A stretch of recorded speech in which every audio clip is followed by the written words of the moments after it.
สวัสดีครับอาจารย์ครับผม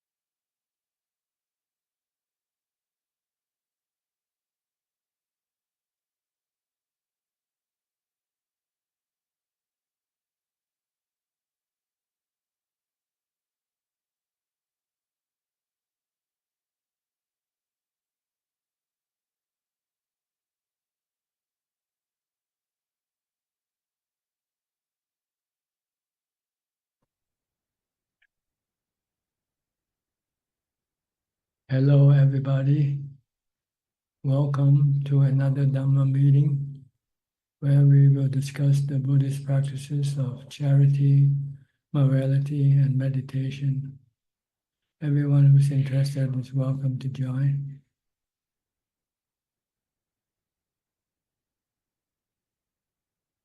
We shall start with our first participant, which is Leon. Hi, Leon.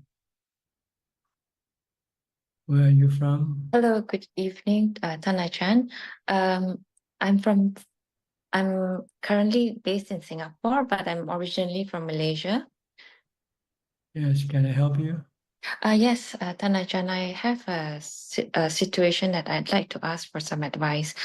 When we live in Singapore, I currently have a young daughter who's turning 6 soon, and we've moved homes. And in the current home, she actually told her school teachers that there are some beings, and she communicated with these beings, and so we asked her whether and she told us that it's actually she's seen like two families, one friendly and one that is very quiet. And I mean, we went. It's we've asked her many questions, and it's I don't think it's her imagination. When we went back to KL, we brought her to see a monk, and I think he sort of asked her more questions, like are there like two adults and two child in that family that she saw, and things like that, just to sort of verify. And it seems very in line with what she told us. So I don't really know what to do in this instance. One of my friend advised what I can do is to do dana and transfer the merits to the beings around us. So There's nothing you have to do or can do, really. You just watch what's going on. If she doesn't do anything bad, and then it's okay. If she wants to see things, that's her business. I'm I'm just worried that at some point it affects her. The Yeah. problem is you, not her. You're worried. She's not. So you should fix yourself, not to worry, because what you're experiencing is anicca, dukkha, anatta. Okay. And that is it. So I shouldn't project onto her what I worry about her. That's Um, right. but Just look at her, treat her just normal. Maybe she can see something, that's all. She might have some special gift, so you don't have to do anything. Just make should, sure that she doesn't do anything wrong or bad, that's all. Just should I tell her not to talk, like just be very clear of the different if you can tell her this is something that is personal, she shouldn't talk to anybody except to you or to somebody that knows her well. If you speak to a friend or people, they can become confused and wondering what's happening to her. okay. Okay, there's nothing wrong with seeing things. I think what's wrong is telling people about it, because people don't see what you see. And you start to wonder whether you're seeing the real thing or not. Yeah. This is can happen among practitioners, but we know how to deal with this situation. We keep them to ourselves. If we should only talk with those people who can see the same thing. Okay. Okay. Okay. All right, there's nothing to worry about, really. Just Okay. continue on treating her just like a normal child. All right. Maybe she have a special gift that, maybe she can utilize it for her benefit later on. Okay. Who knows? Okay. Okay. Thank you very much, Ajaan. Okay. Thank you. All right. Thank You're you. welcome. Next, Marco from the Netherlands. Hi, Ajaan. Reading to you today. Greetings. I would like to report my homework to you, if I may. Sure, go ahead. Last week, a lot of walking meditation. Today, second day of 8 precepts. Last week, I did 3 days of 8 precepts. Was going fairly well. Did find that my ego still has an issue when I know I'm following a certain pattern, when I know that I'm doing the right thing, when I know I'm following the precepts. There was a situation where I had a discussion with my wife where I was diverting from the truth again, just because I was imagining what she was thinking about me, and I was convinced that I was doing the right thing. I'm noticing that still is a big issue, that I don't let go entirely, that my ego is still too big. I'm asking your guidance in that as well. So we did talk it out and we did reconcile about that, and I did give in to that one, that I was wrong, that my perception was wrong. But I've always had this feeling that I need to defend my external, which is difficult for me to deal with or let go. So I'm asking you for guidance as to how to really diminish that ego. Well, first of all, you shouldn't have this obsession of trying to get rid of your ego, because it's not something easy to do. But what you can do is tame your ego by the practice of humility and not expecting anything from anybody. And take things as they come. Be thankful for what you get. Be happy with what you have. This is the way to reduce your ego. You cannot go attack your ego because you don't know where it is, but you can attack the action of your ego.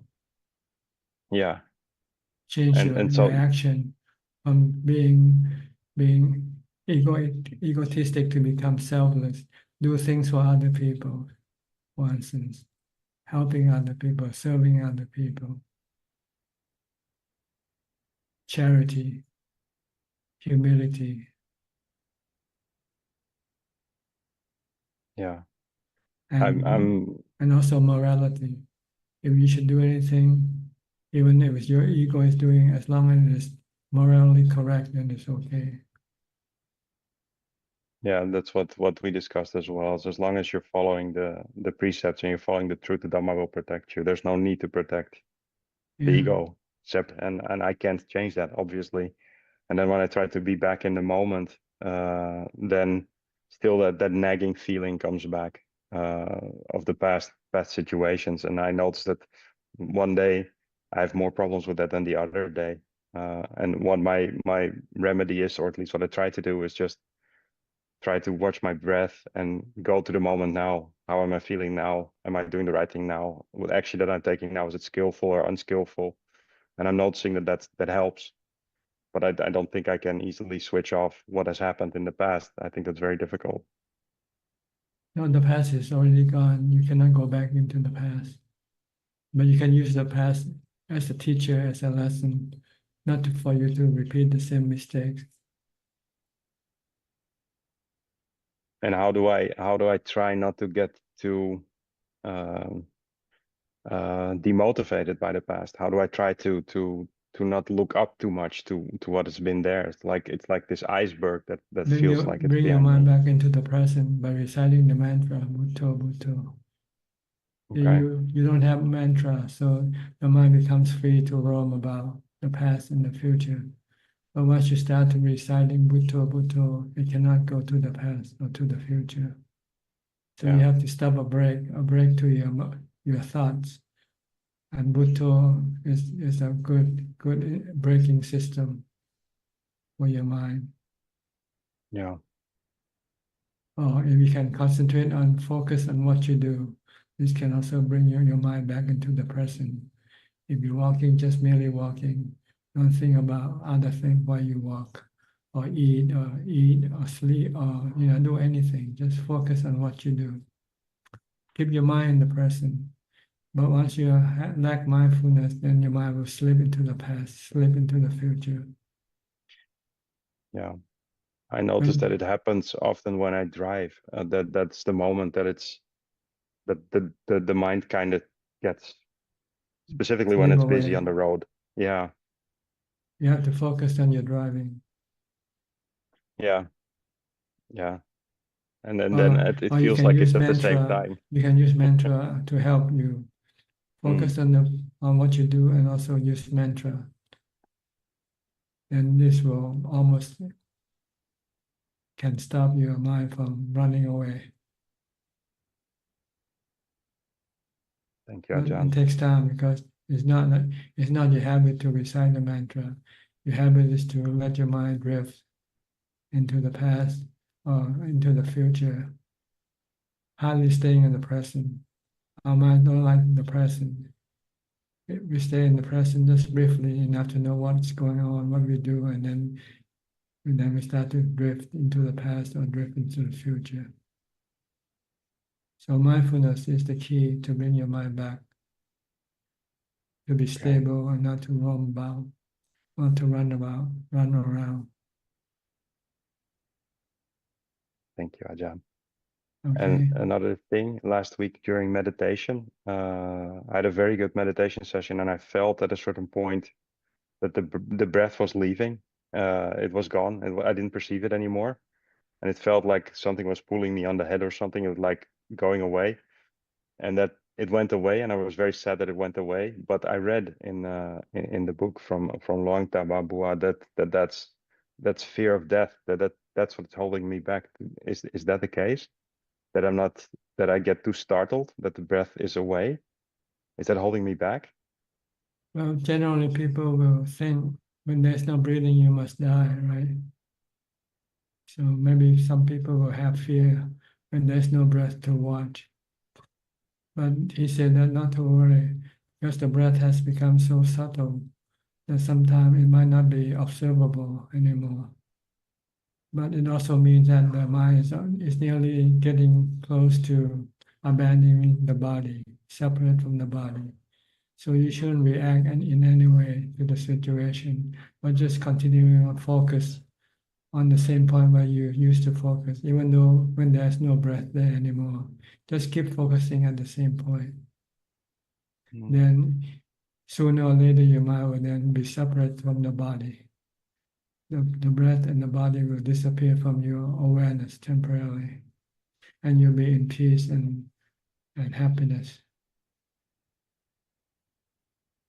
So don't worry, just keep focusing, just like as you do when you started, from the time you start. Keep focusing on your breath at the same point, at the tip of your nose or above your nostril, or below your nostril, on your upper lip. Just stay there, even if there's no breath to be observed. Just still continue observing, not doing anything. Don't think, don't react, don't anything. Just merely watching.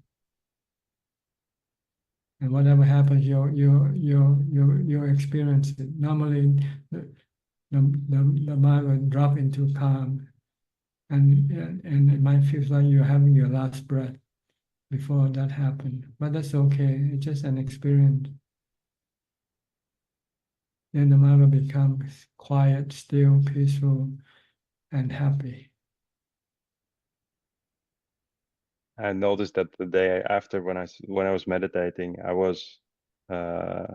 think I was too greedy, that I wanted the same feeling again, and then it didn't work at all. And I could not even get the rest that I felt before. Yes, you must not want anything when you meditate. Just focus on your meditation object only. Yeah. Okay. Thank you, That Ajahn. clear to you? Clear to you? Yes, absolutely. Thank you. And this is good. And another thing is, I'm thinking about donating blood, and I understood that that's also a good merit for me. Yes, blood is also essential substance for people who is sick, who need blood transfusion. So it's a good dana. It's very valuable resource.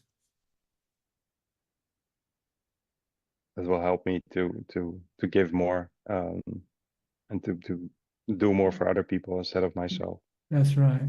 Or some other organs if you can, like have your kidney, for instance, you want to donate it to someone you love.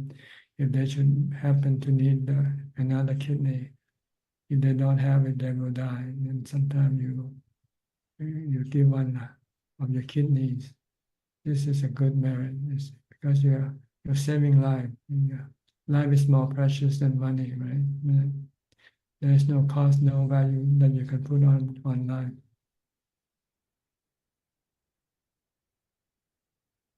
But you cannot do it after you die. There are people making a will that when I die, I give my body to charity. It's not when you die, you don't know that you are doing that or not, because when you die, you don't know. So if you want to do charity, you have to do when you're still alive, because you're the one who received the merit, which is the feeling of happiness. But when you die, you don't know And what it's happened gone. to your body.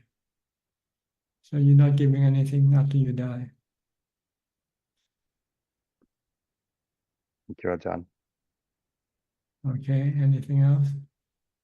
Well, one of the things that I was realizing in my quest to really see the body for what it is, one of the things that hit me was like, I'm listening a lot about the chitta, and the chitta does not have a gender. The body has a gender, and it's true that the body craves another body, right? That's one of the things that No, that brings the it's the mind that craves for the other body, another body. The not body the body has itself. the body itself has no feeling, no thought, no nothing. It doesn't know anything. It's like a camera, like a phone. It's the user who have the craving for. And the So chitta have different preferences. Your chitta you like woman, another chitta might like a man instead. It's not the okay. body. So it's based on the chitta, and that remains, and whatever the preference of that chitta is, that's what it will steer the body towards. That's right. Mm. If your chitta, if your mind prefer woman, you then generally will get a man body. But occasionally, sometimes something might go wrong, and instead of getting a man body, you might get a woman body. But But you it's based might, on the preference of the chitta either way. But the chitta still like to have a woman. But now you have a woman body. So what you do? You cannot change your preference, and you cannot change your body.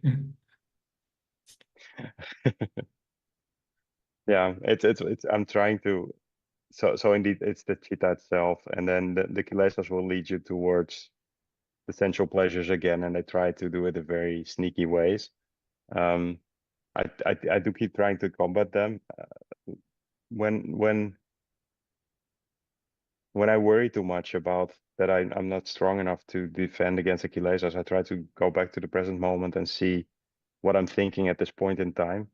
But I'm worried that I'm not seeing that it's a kilesa speaking at the point in time. So is it the right approach to say, like, well, before you do any action, ask yourself, is it skillful, yes or no? And that goes even with saying things. So whenever I'm talking, first think about what you're trying to say and on what the feeling is based, so that you don't let the kilesas win. Is that how do I take that worry away? That I let my kilesas win. I'm afraid that I will let them win. I don't want them to I don't want it to win again. Well, basically, just stick to the basic things in life And anything more than that can be considered to be defilement. Okay. Let's live simply. If you want 2 cars, that's kilesa. If you only want 1 car, then it's still essential, then it's not kilesa. Just use the kind of criteria whether it is essential or not, the things that you want to have, or the things that you want to do. You have to do this or not. If you don't, you will die, or it will hurt your existence or not. If it does hurt your existence, then you might have to do it or have it. But if it doesn't hurt your existence, then why have it? Why bother?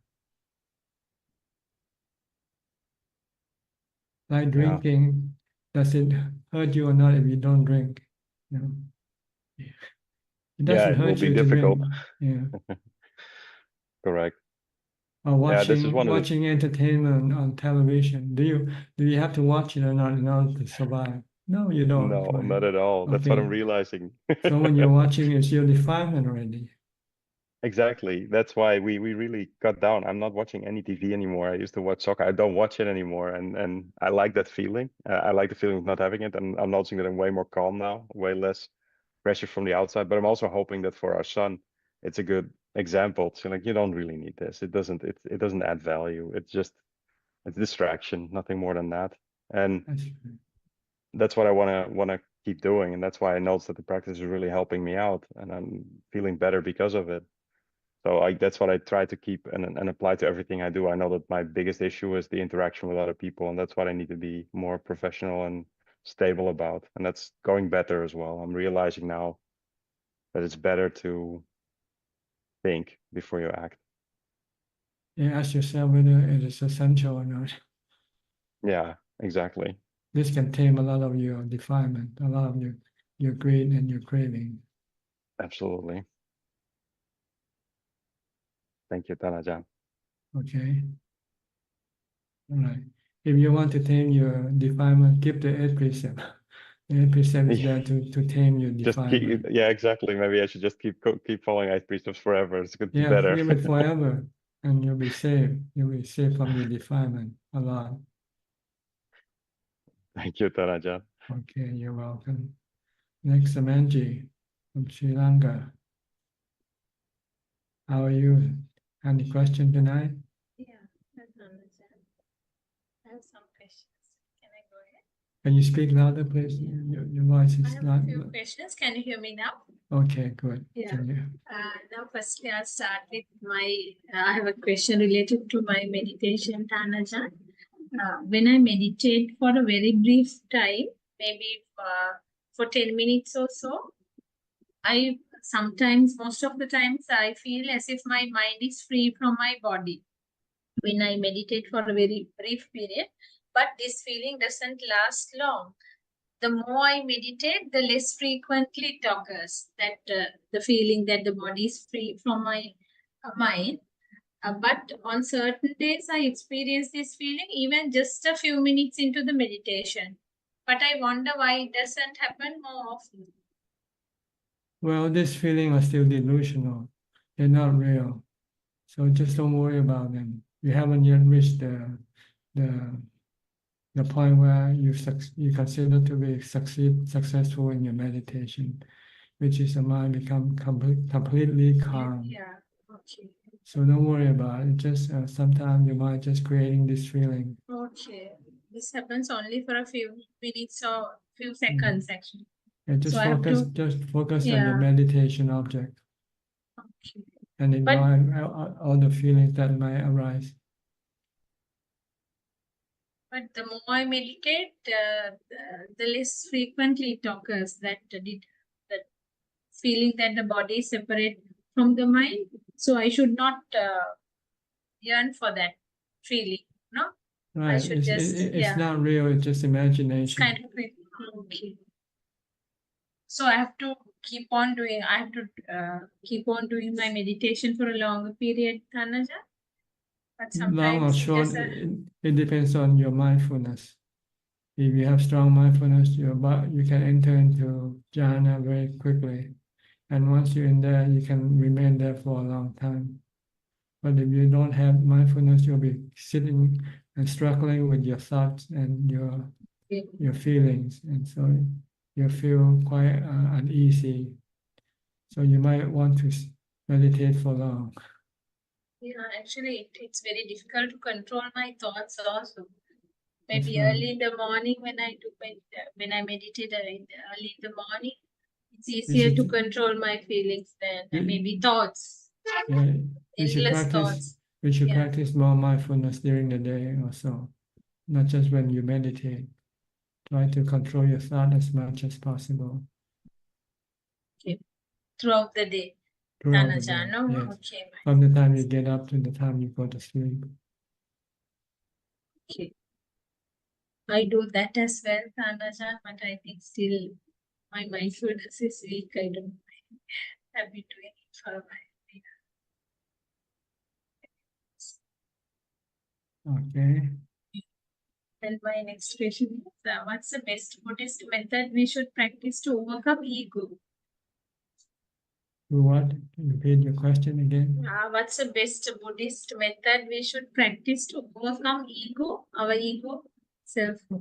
Practice humility. Be humble. For example? Well, can you wash other people's feet or not, for instance? Okay. Anybody's feet, though? Yes, Or- anybody. The appropriate one goes to the prison and wash the body of prison and the feet of the prisoners. It's an act of humility.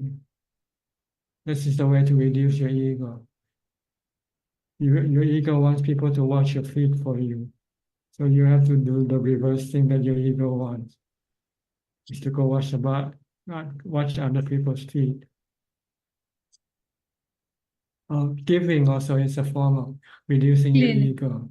Doing things for other people more than doing things for yourself. If you have a choice of going on a holiday or go and work in a hospital as a volunteer, you go to work as a volunteer. This is reduce your ego.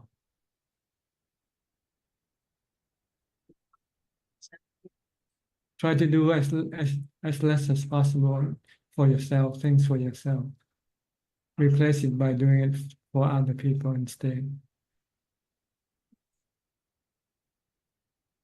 See, the Buddha have devised this method of charity is to reduce your ego, also reduce your attachment to material things. Material objects and wealth and all. Okay, my next question is, how does one realize that he or she is an arhat? Or that he or she has got rid of all defilements? How does he know, how does he feel when he has achieved that status? Yes, it's like when you have when you're having a meal and you feel full and you cannot eat anymore. It's the same feeling.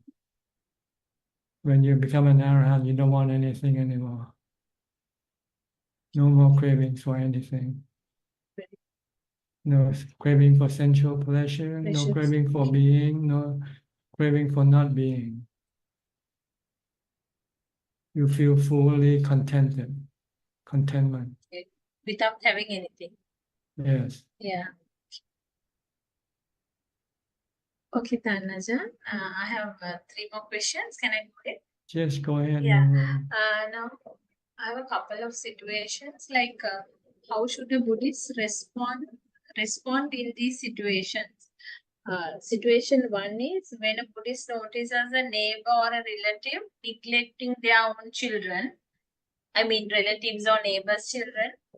Collecting what? Can you Yeah. repeat the question? When a Buddhist notices a neighbor or relative neglecting their child's care and safety, should a Buddhist intervene to advise the parent or remain silent?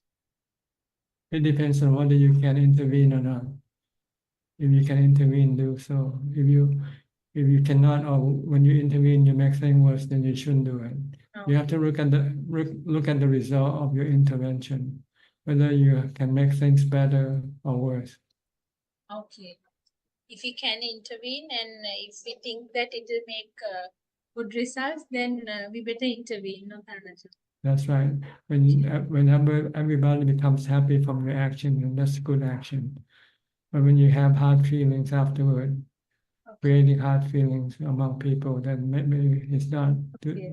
maybe not better not to do it. And Thanajan, in a situation like this, if my advice does some good to the child, but if it irritates the mother, in such a scenario, what should I do? Well, is it your business to advise the child or not in the first No, place? the child is too small. It's a mother mother should take care of the child. But if that particular mother is neglecting child safety and care, so in such a situation, should I intervene and advise the mother? Like I say, whether she will be happy to listen to your advice or not. I don't think she's ready to listen to my advice, but the child will suffer as a result of her unwillingness to listen to my or any other elder's advice. So, what should... That's their business. It's not your business. It's not okay. Okay. Similarly, Thanajan, if we witness someone attempting to kill a serpent that has entered their garden, should we intervene and stop them, if possible? Maybe you can talk the person out of doing it, then do it. If you cannot, then there's nothing you can do. And Thanajan, I also want to know, some young children speak about their very young ones, toddlers, they speak about their past lives, although not all do. How do they get that ability? They talk about their past lives when they are very small in this birth. See, the body is small, but the mind is not small. The mind has many years of experiences. So the mind can know something, even though the body is still a child. But not all Not have always. that, yeah. You just have to listen and then just don't decide to believe or to disbelieve. Just listen and then see if what the child talks can be proven or not. Then you can believe that or disbelieve. If it cannot be truly proven, then it is not true. But otherwise, you just have to listen and just to observe. That's all. Okay. And Thanajan, now a common issue career women face is gender-based discrimination, particularly in positions traditionally seen as male-dominated ones. How should a Buddhist woman handle such a situation? Should she take action or simply accept it like just as changing weather? Yeah, if she wants to have no stress, then just accepting as they are. Okay, is it okay if she takes action? If she takes action regarding that, maybe writing to the management or regarding the career issues she has at work?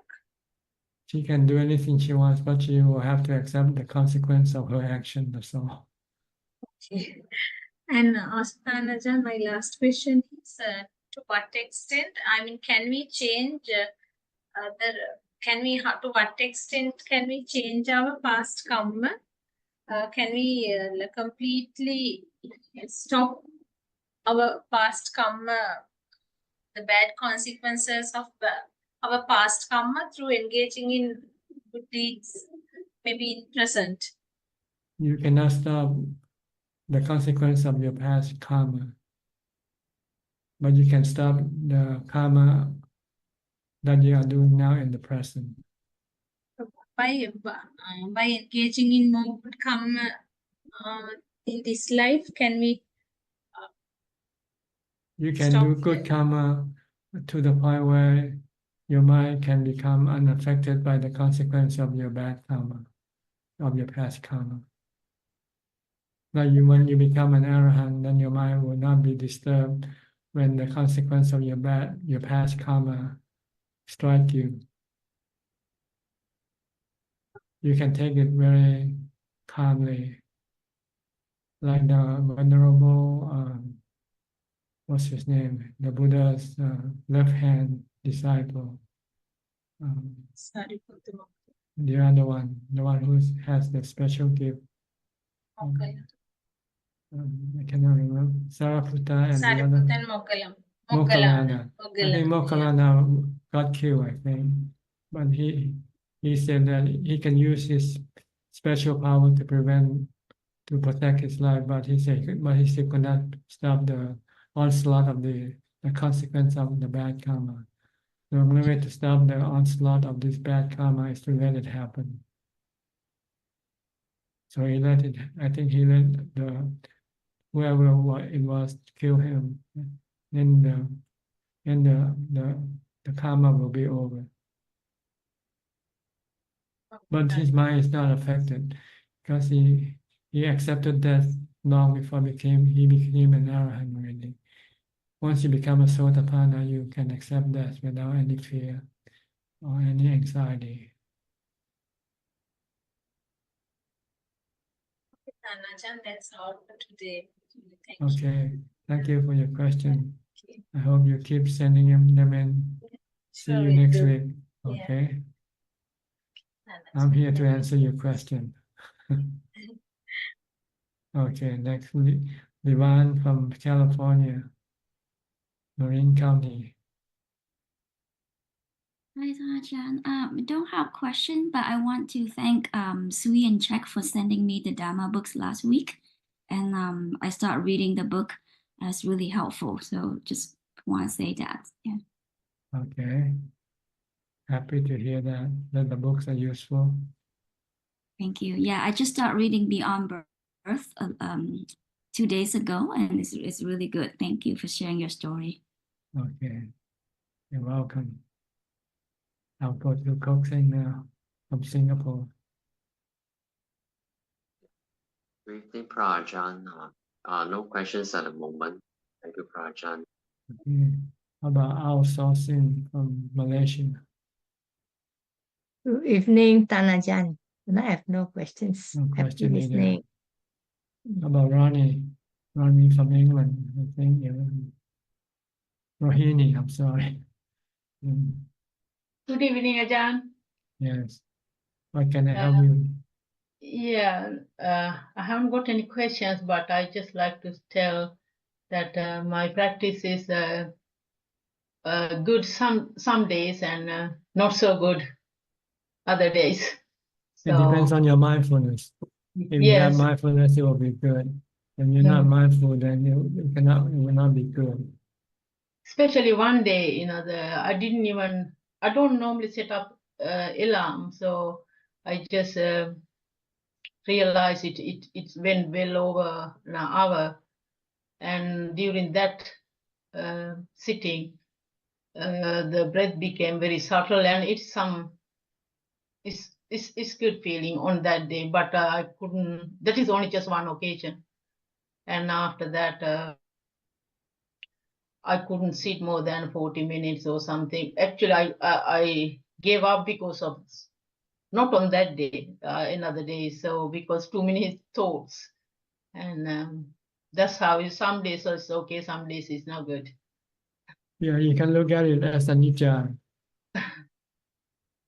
And just want to know, that when the mindfulness is well established, there is only breath, and no one is regulating it, and well, it happened on its own accord. And is this the reason why we were told not to control the breath, or like count? Some people do counting, some people do fast breathing, and it's just saying not to do that because of the breath need to it happen on its own accord. Is that the reason, or? Well, the reason is to reduce the mental action as much as possible. Mm-hmm. So if you have to count, then you're making the mind working. So it will be harder for the mind to become still. Except only if you use the mantra. This doesn't seem to to prevent the mind from becoming still or watching the breath. But counting, you have to use your thought more.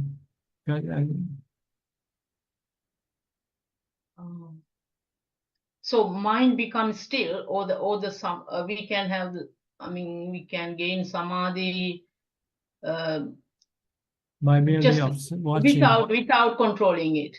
You don't want to control anything. When you're controlling, then your mind is working again. It's the mind that's controlling. You want the mind to give up everything, to stop doing anything, to stop controlling, to become still by merely watching or knowing.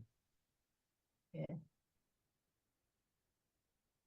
Okay, Ajahn, I just keep practicing and yeah. Yes. Okay, that's all for now. Okay. Yeah, and can I ask one thing? So one more thing. You know, when the breath stops, that means of course at the time of the death, when the breath stops, and the five vinyana, the five consciousness, does it, which attached to the five sense organ, does it get disconnect the moment the breath stops? Yes, because then the body cannot transmit anything to the mind. So the connector becomes disconnected from the body. So the both happen at the same almost same time, maybe. I think like turning off the light, for instance, it happens instantaneously. When you switch the light off, the light went off right away. The light go off right away. Okay, Ajahn, thank you. Thank you. Okay. Okay, thank you. Who is this? Oh, from California. Hello, Ajaan. Good to see you. I was wondering, there are times we have to speak or correct people and sometimes speak sternly to people. How can we make sure that it's not out of anger, but instead just out of needing to correct something? Well, first of all, you have to know whether you're in the position to do this or not. When you want to correct someone, are you in the position to do it? If it's not your position, then don't do it. Whether you're angry or not angry doesn't matter.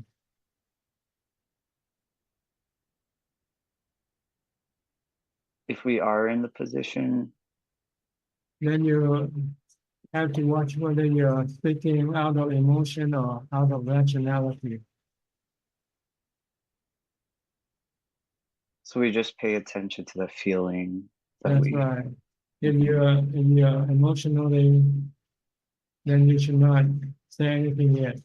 Calm your mind down to until you become normal before you say anything. Because if you say with emotion, the message tends to be lost, and what appears will be the emotion. And people like to receive the emotional end of other people.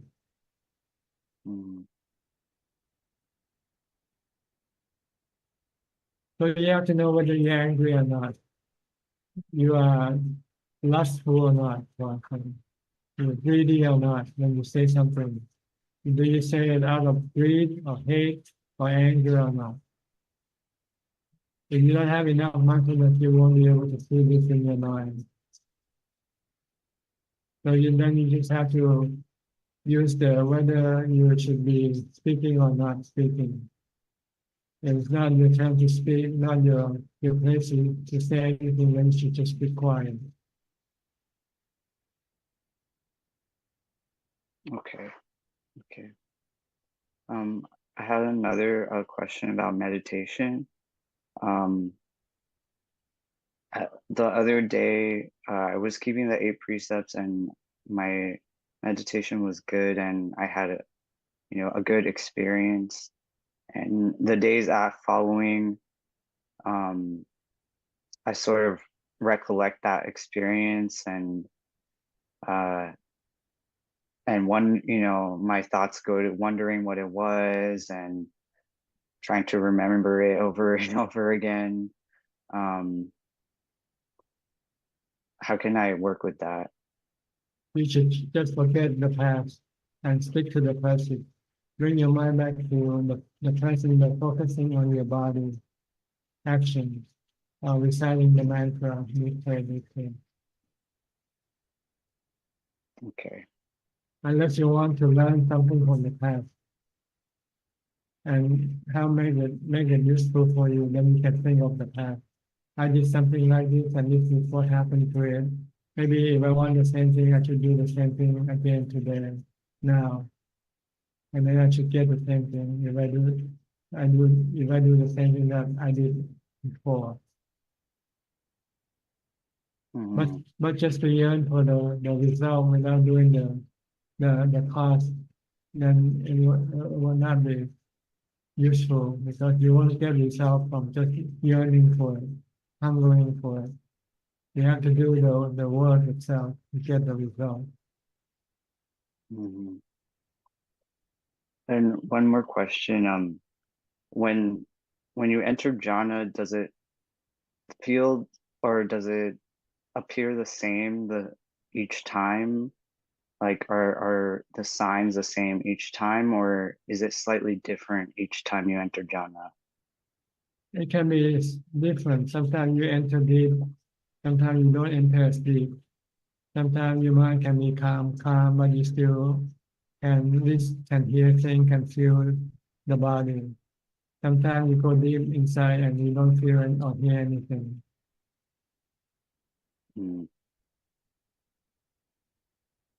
Okay. But this is something you cannot control.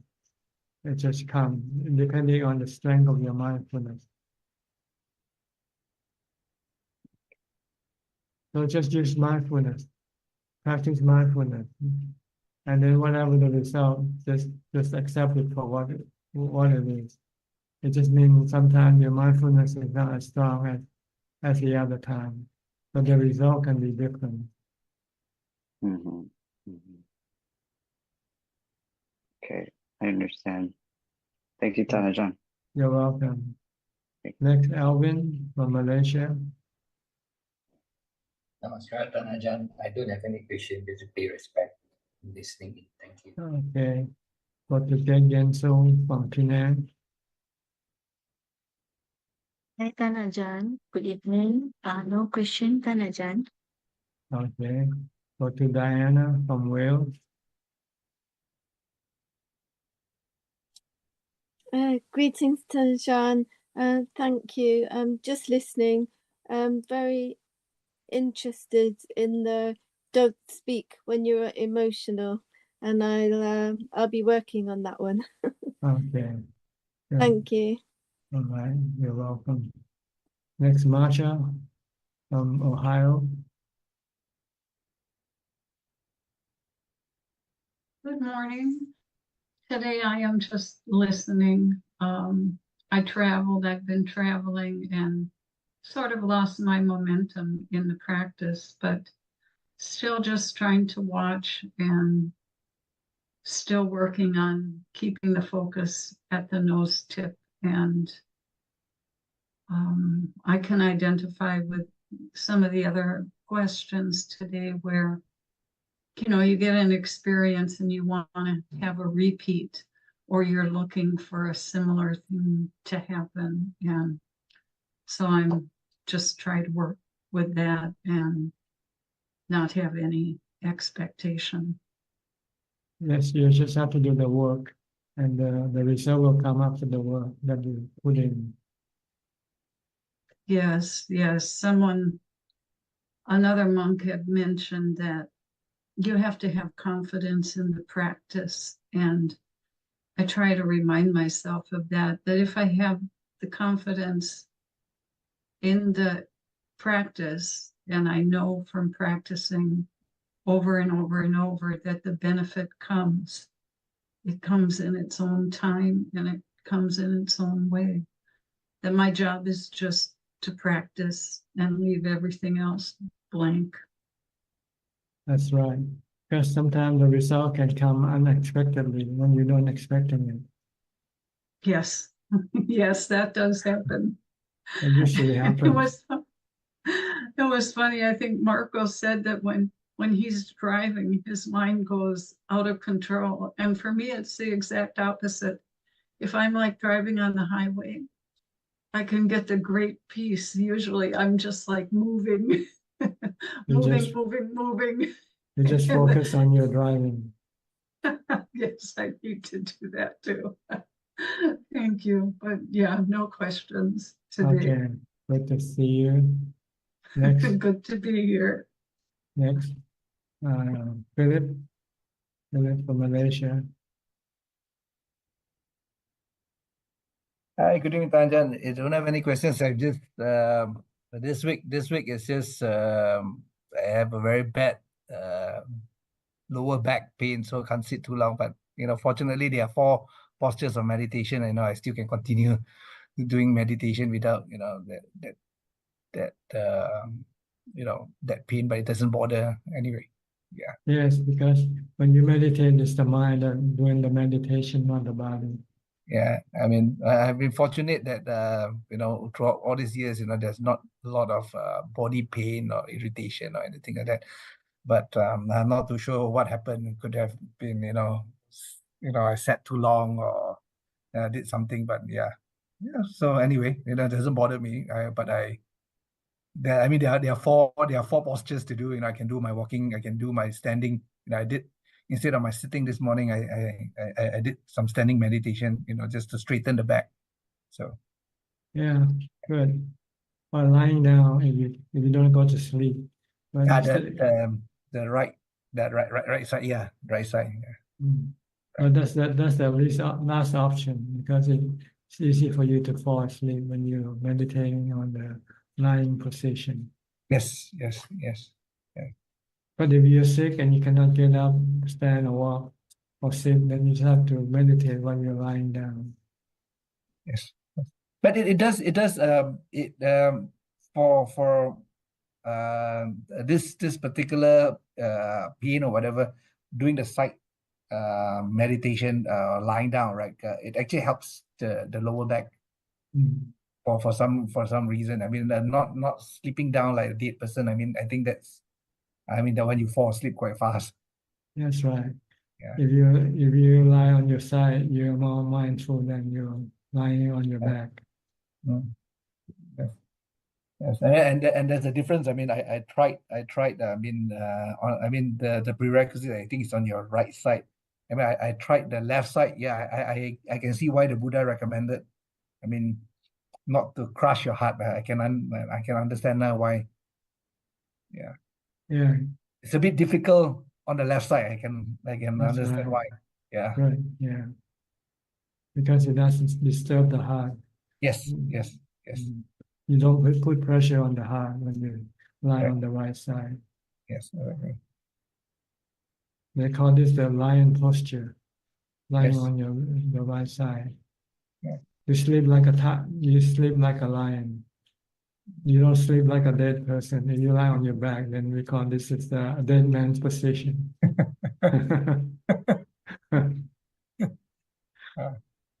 So I mean, I think you'll probably go away. I mean, I don't even concentrate on it or whatever it is. I mean, once in a while, I mean, if there is no mindfulness, then you can feel the pain again. But I mean, it's just there. I mean, Yeah. Just ignore it if you can, or if you cannot ignore it, just don't react to it. Just leave it alone. I think it could be maybe because it's been raining for the last couple of days, and the weather has changed, cooler. It could have been something like that. Yeah. Okay. Okay. Thank you, Thank Dajan. you. Okay. Next, Nita and Sakit from California. From the Bay Area, right? Santa Yes, Clara. Dhammatalk. Santa Clara. Yeah. What can I help you? Ajahn, I had a two questions. Please go ahead. So one is around equanimity. Actually, we don't usually use this word in English language. Can you share? Is it like a kind of contentment, or what is the way to be equanimous? Yes, it's contentment and the lack of any emotional reaction such as love, hate, fear, or delusion. This is equanimity. You can only get this when you meditate and enter into jhana, the fourth jhana. So you have to meditate using anapanasati, mindfulness of breathing.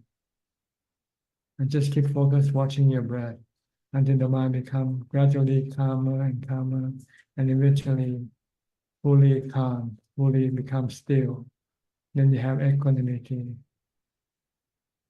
and peace and happiness and contentment. Once you can get to that point, you will have less cravings for things. But you still have them because it hasn't yet been destroyed by meditation. You need wisdom to be able to get rid of all of your cravings, your defilement. But the meditation will suppress it temporarily.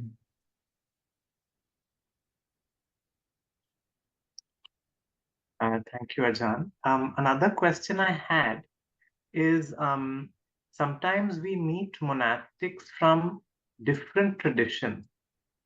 And I was wondering, is it a good idea to learn meditation from them, or to make offerings and spend time and such?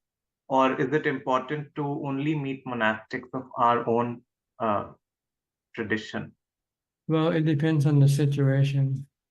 If you're forced to meet people, then you should be kind to them, be friendly to them, whoever they are, regardless of their religion or whatever.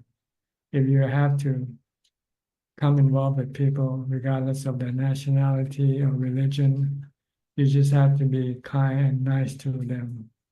And whether you want to learn from them or not, it depends on what they have to teach you.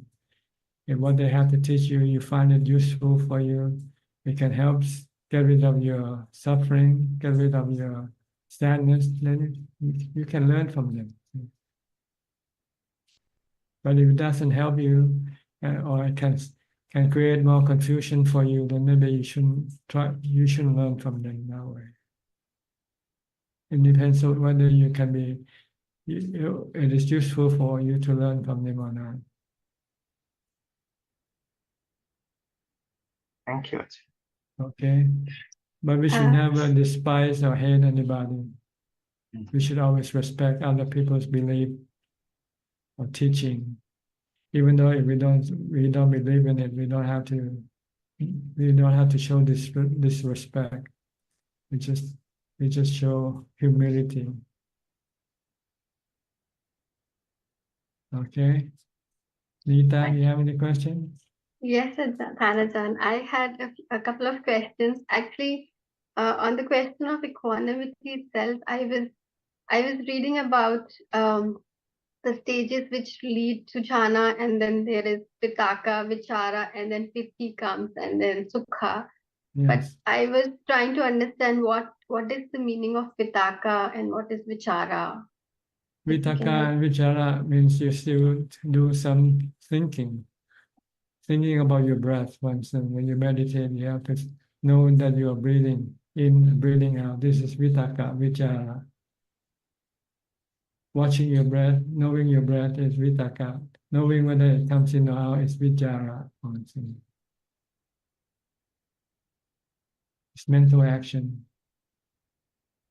So is it a good state to have that vicharas, the thoughts? It is something you need to do when you meditate. That's all you want to think about, just your breath, nothing else. And then it will eventually disappear as the mind becomes calmer and calmer. then vitaka vichara will disappear, piti will disappear, and you have sukha, and then sukha will disappear, and eventually you get equanimity in the fourth jhana. When the mind becomes completely still and everything disappears, the mind becomes blank or empty, but empty with equanimity, with peace and contentment. Contentment. Long way to go. It's not really. It's right on the tip of your nose. You just run away from the tip of your nose. So if you stick with the tip of your nose, you're close there. You're very close to it already. I know Ajaan Suchart once said, if you can breathe, you can meditate. But you don't want to meditate. You want to go watch YouTube. You want to go drink coffee and have cakes or candies. So you're far away from that. But actually, it's very near you. It's at the tip of your nose. Come back to the tip of your nose. Wash your breath.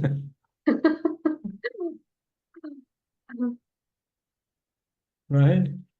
That's Yes, what we're Ajahn. supposed to do, right? Meditation is to watch the tip of your nose. Watch the breath at the tip of your nose. And don't do anything else. But we like the other way. We like to do other things. And we don't like to watch the breath at the tip of the nose. So it seems far away from us. Because we run away from it. Okay, come back to your breath. I will keep practicing, Ajahn. Okay, you're welcome. I have one more question. So when we do our daily chanting, there is about Dhamma we read, it's beautiful in the beginning, beautiful in the middle, beautiful in the end. And I wanted to understand what does it mean and how should I reflect on it? Oh, it's like Dhamma is a path that you walk on. When you start walking, this is the beginning. You walk halfway, this is the middle. And eventually when you reach the destination Nibbana, this is the final destination. This is the final step. So they are all beautiful from start to finish. Like jogging, doing jogging, from the first step that you start running, you feel energized. And you keep running, you keep jogging until you reach the finish line, and you feel joyful and happy from achieving that. Well, it's the same way with the practice of Dhamma. You should feel joyful or happy from the start to the finish line.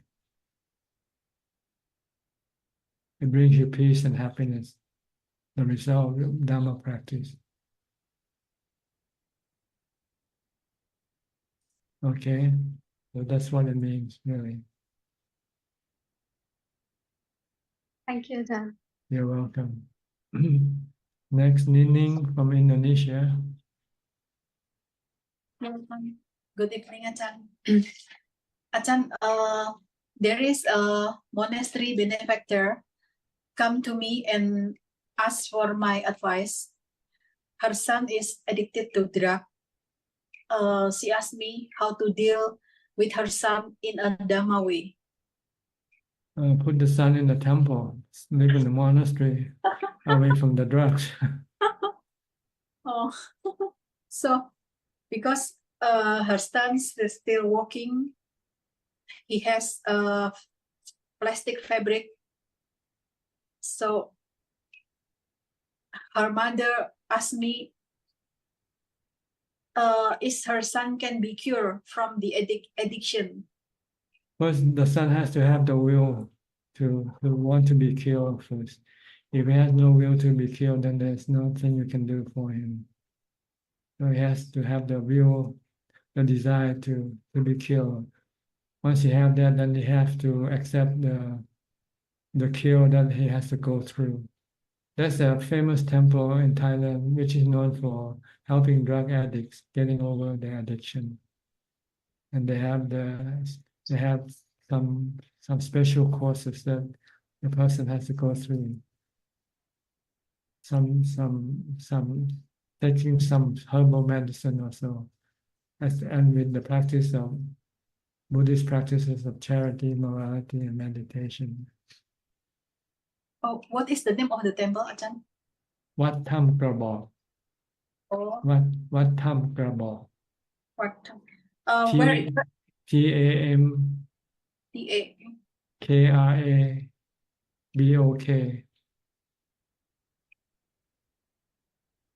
Wat Tham Krabok. Where is that? It's near Bangkok, about maybe 150 miles north of Bangkok, I think. You can search in the internet with the name of them. Oh, I see. They have a website in which you can see what they do. Usually lots of foreigners go there. They have their treatment. Yeah. Her mother. Might have to take a 2-week course or a 1-month course or something. Oh, Yeah. I see. The person and the dick has to be away from the bad surrounding, not be close to the drugs, and have to live in a surrounding where there are no drugs, and there are some other activity to keep him busy, and he eventually will be able to kick the habit.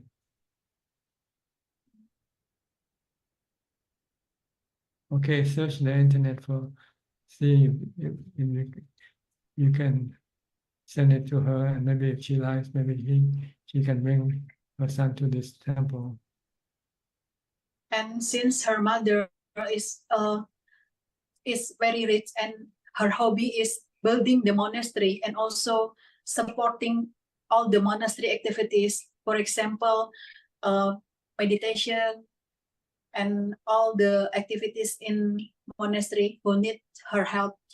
She also asked me, is there anything that I can do from myself that I can make condition for my son become good person?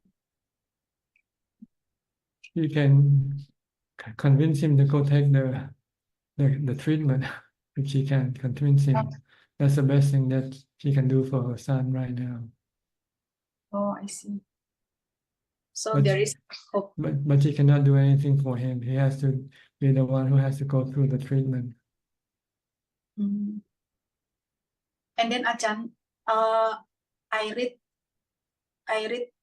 your words that if you can accept the aging, sickness, and death, you can accept anything. So the meaning is very deep, I think, because we can accept anything in this life if we can accept this aging, sickness, and yes, death. what can be worse than aging, sickness, and death? You can lose all your money and you're still alive. You can also work and get new money if you lose all your money, right? But if you lose your life, you cannot get anything, do anything anymore.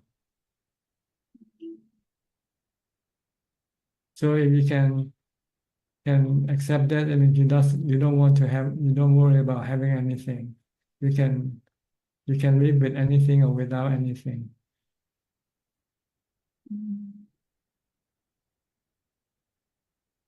Okay. Okay, thank you, Ajahn. You're welcome. Next, Mike from Singapore. Hi, good evening, Ajahn. How are you? Hi, good. Long time no see. What can I do for you? So I've been trying to practice what you have taught by anchoring to a mantra when I wake up and try to do a bit of meditation at night. Then hopefully I can get into calm. Then after emerging from calm, I can start to contemplate on anicca, dukkha, anatta, on all conditioned things. Yeah, but been working, so it's quite tough as compared to like going meditation full time. Yeah, so Yes, not much effort. You should do on your day off. Then you can do more during your day off when you don't have to work. Okay, I'll do that. You can consider your day off to be the day you go to your meditation retreat, whether you're at home or wherever you go. Consider this is meditation retreat for you on your day off. Do nothing but meditate and mindfulness. Okay, I'll try that, Ajahn. Thank you.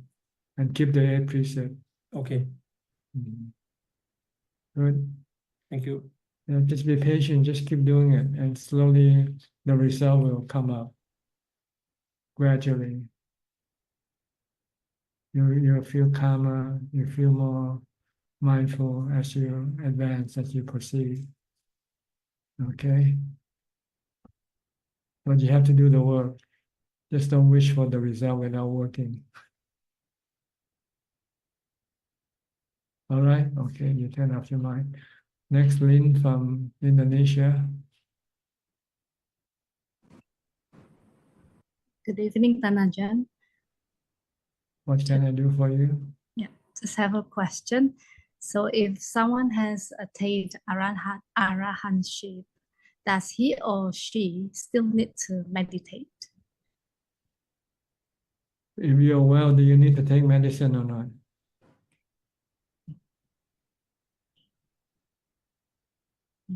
You don't take medicine once if your illness has been treated, right?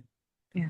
So the same way with Arahant, they don't meditate as medicine, but they might meditate as a pleasure, as a way of having pleasure for them. But they don't need to meditate if they don't. Doesn't make much difference whether they meditate or not, because the problem has been already taken care of by meditation, which is the suffering or the stress created by the cravings. But one can still meditate whenever it's free and want to rest the mind, because the mind, even of an arahant, it can also get tired when it has to work, have to think and have to talk and have to teach people. After a while, you want to still the mind, to rest the mind, like resting the body.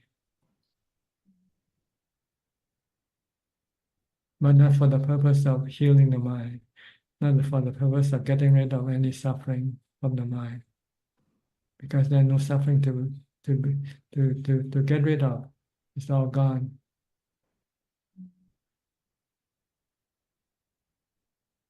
Okay. Okay. Thank you very much. Thank you, Ajahn. Is that all? Yeah, that's it for Okay. today. Okay, next, Sri and Czech from Vancouver. Did you hear the person who gave you thanks for sending the books? Yes. Yes, Tanajan. I thought you might come in late and you didn't know that. I think it's Lewan from California. Yes. Yes. Yes. Good. Yeah, we are happy that the books get there. Okay. What can I do for you? Now you can become our regular participant again now, huh? Yeah, we tried to join last week, but we couldn't. There are too many people. Yeah. Okay, any question? Just trying to improve the mindfulness, sati. Yes, watching Yeah. what you do. You do everything. You do things every day, from the time you get up to the time you go to sleep. So why can't you do it with mindfulness? Yeah. Tanajan, in Satipatthana, like the Buddha mentioned that like when we contemplate the body as a body, right? Ardent, fully mindful, and aware, then having put away like covetousness and grief for the world, that means we still have to, I mean, it's kind of like living independently, like living out from this sensual world. Is that what he meant? He meant that your mind is not affected by what's going on in the world, whether there's famine or there's war, or there's flooding or anything. It's just this is a part of the reality that one becomes one accept, one understand this is the nature of the world. Anicca, anatta. Oh. So meanings like we develop this mindfulness, like, but then Yeah, let our mind not affected by all these things. Yeah, you won't worry about taxes going up or interest rate going down or stock market crash or anything like that, because you can live without them. Or Oh, but we stay mindful. Is that what he that's meant? part of the work. Mindful is just one part of the work. The other is wisdom. You have to see the world as anicca, dukkha, anatta. So you don't rely yourself on the world anymore. You don't rely yourself on the four Dhamma, worldly Dhamma, such as wealth, status, praises, and sensual pleasure. You can live without them, and it won't bother you whether they are here or not, whether they go up or whether they go down. It doesn't matter, because you can be happy with your own meditation practice. Mm.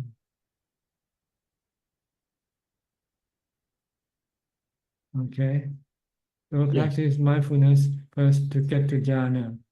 Then once you have jhana, then you can teach the mind the wisdom, the three characteristics, nature of the world, so that you can then cut off all your craving, your covetousness for the world, the four worldly Dhamma.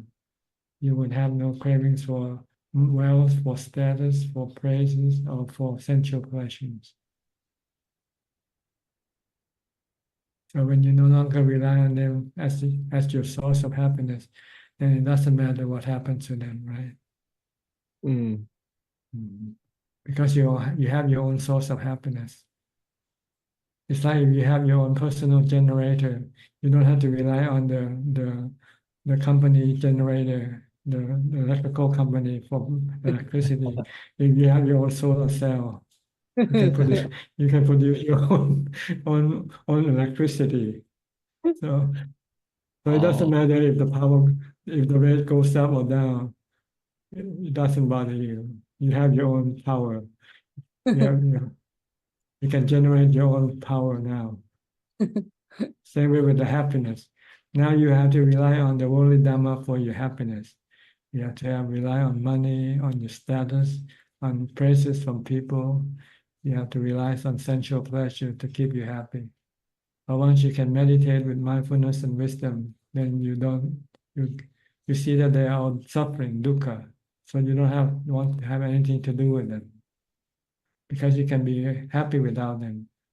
Because the reason that you're not happy is because of your cravings, and your craving is from your delusion, not knowing that the world cannot satisfy what you crave for, and your craving is the one that causes you to have unhappiness. So stop craving, stop craving for anything in the world, because nothing in the world can satisfy you anyway. And besides not satisfying you, can causing you more stress. Mm. So when you see this with wisdom, see dukkha, anicca, dukkha, anatta, seeing craving as the problem, then you stop all these things.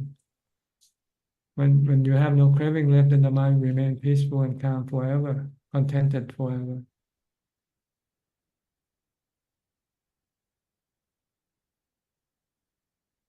Okay. So where are you now on this path? The Satipatthana, every time when I see Buddha say, like, establish mindfulness in front of you, yeah, then I stop right there. So I know it's still there. And no jhana yet, no jhana. If I got jhana, I say I'll call you.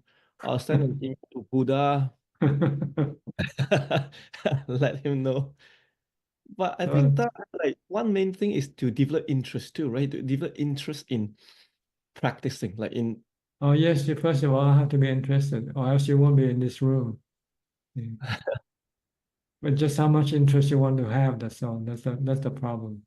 Yeah, Yeah, that's the problem. The mind may be like, Now you have the interest in listening to Dhamma talk, but no interest in the practice yet. yeah, yeah, or breath. Like when I want to stick to my breath, maybe the mind is not interested in doing that. After a while, That's goes right. You're more interested in making money. ah. Ah. Yeah, that's how I realized like it could be the interest because like Because you need money to survive, so you spend more interest on working to have money to feed your body. yes. That's why we have to teach ourselves. So you have to be frugal and work less. You could require less money, so you would have more time to meditate. Mm. Yes. Okay. Yeah. What about you, check anything? No, no. Just listening to, yeah. Okay. Good. I'll go to doctor now. Two doctors, Indira and Pia from Toronto.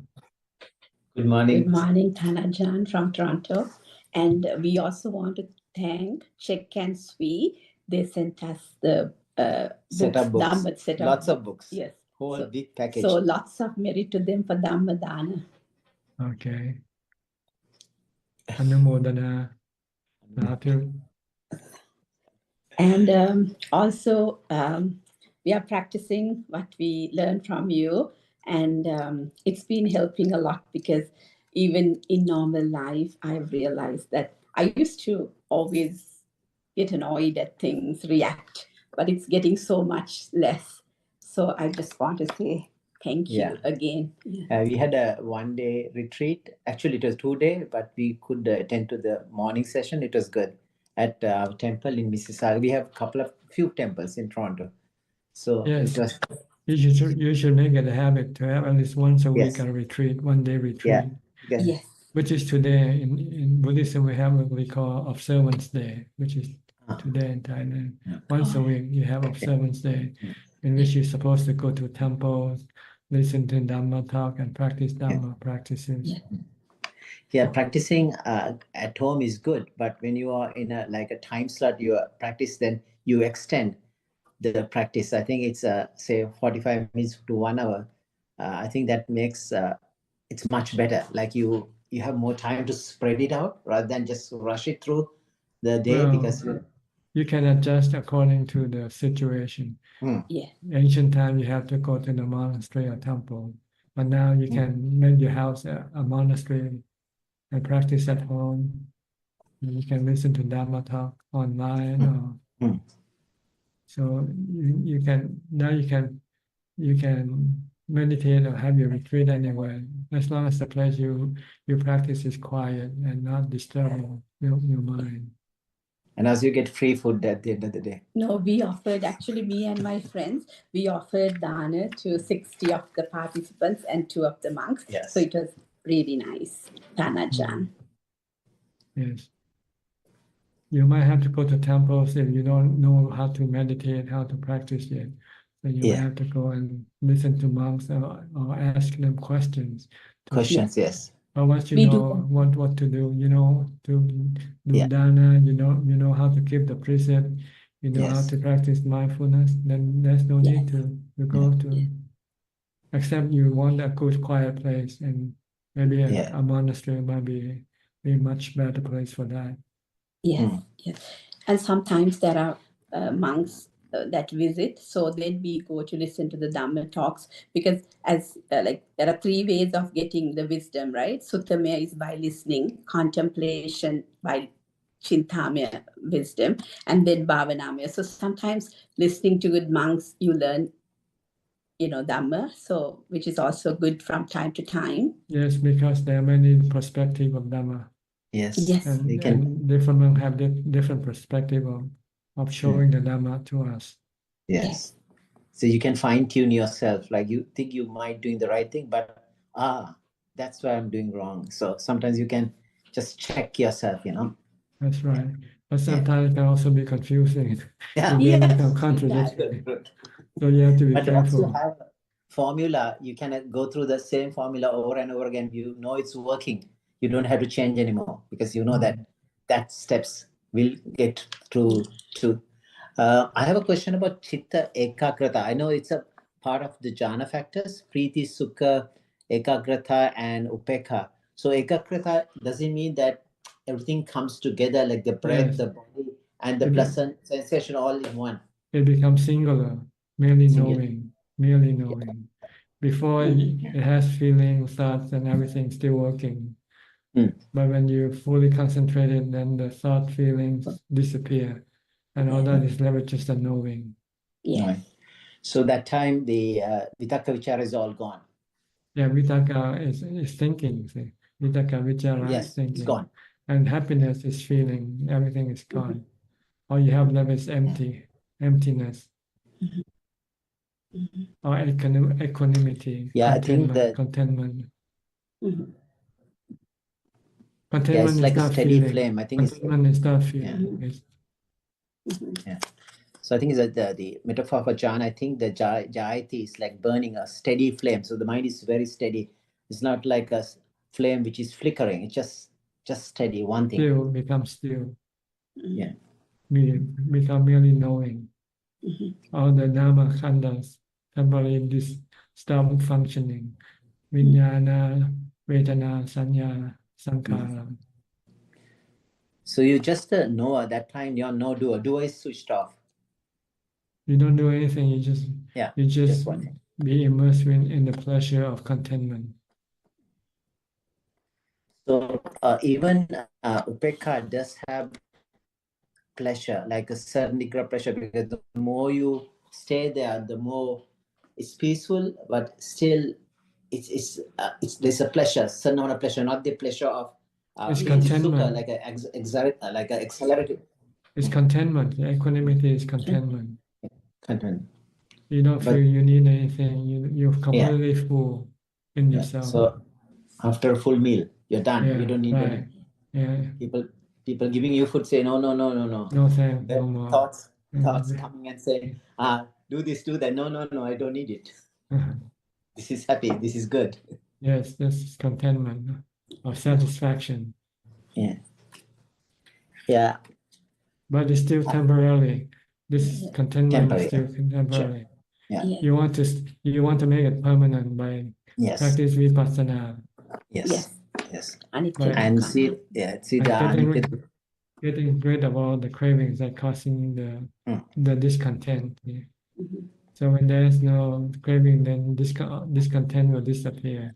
All you have left is contentment.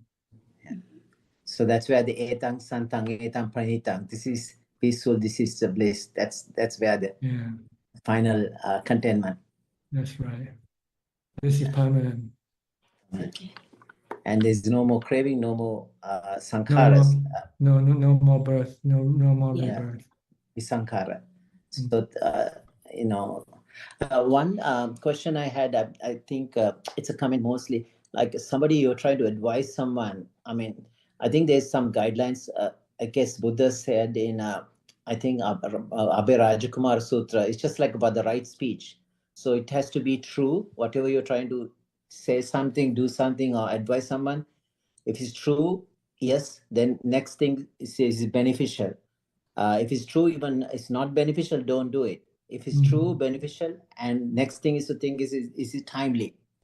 So if it's true, beneficial, wait for the right time. Appropriate or not.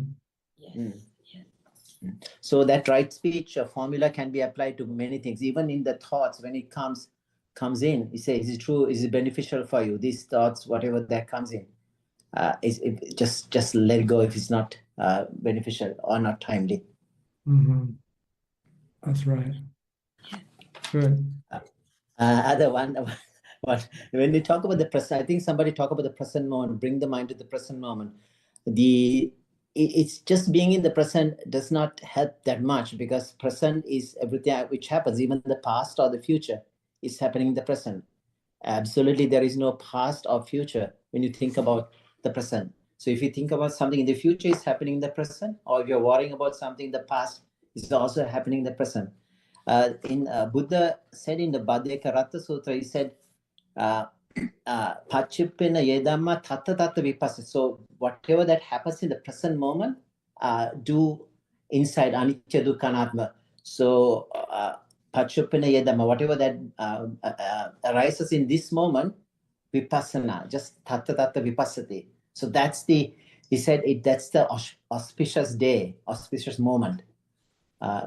So it's just being present is good enough, but not good enough. But you need to see it arise, change, and pass away. Yes, everything keeps passing away. Once it happened, once it appears, it disappears, it's gone. It always changes. Nothing remains the same, even for a fraction of the second. See, all these are these series of perceptions flowing through your mind. That's all, right? It's nothing else. It's just thoughts or perceptions, feelings. So don't cling to anything that appears, because they are anicca, dukkha, anatta. By the time you think is present is already in the past, right? You can't have the present. It's always the immediate past, because by the time you say it's already in the past. The present is constantly moving.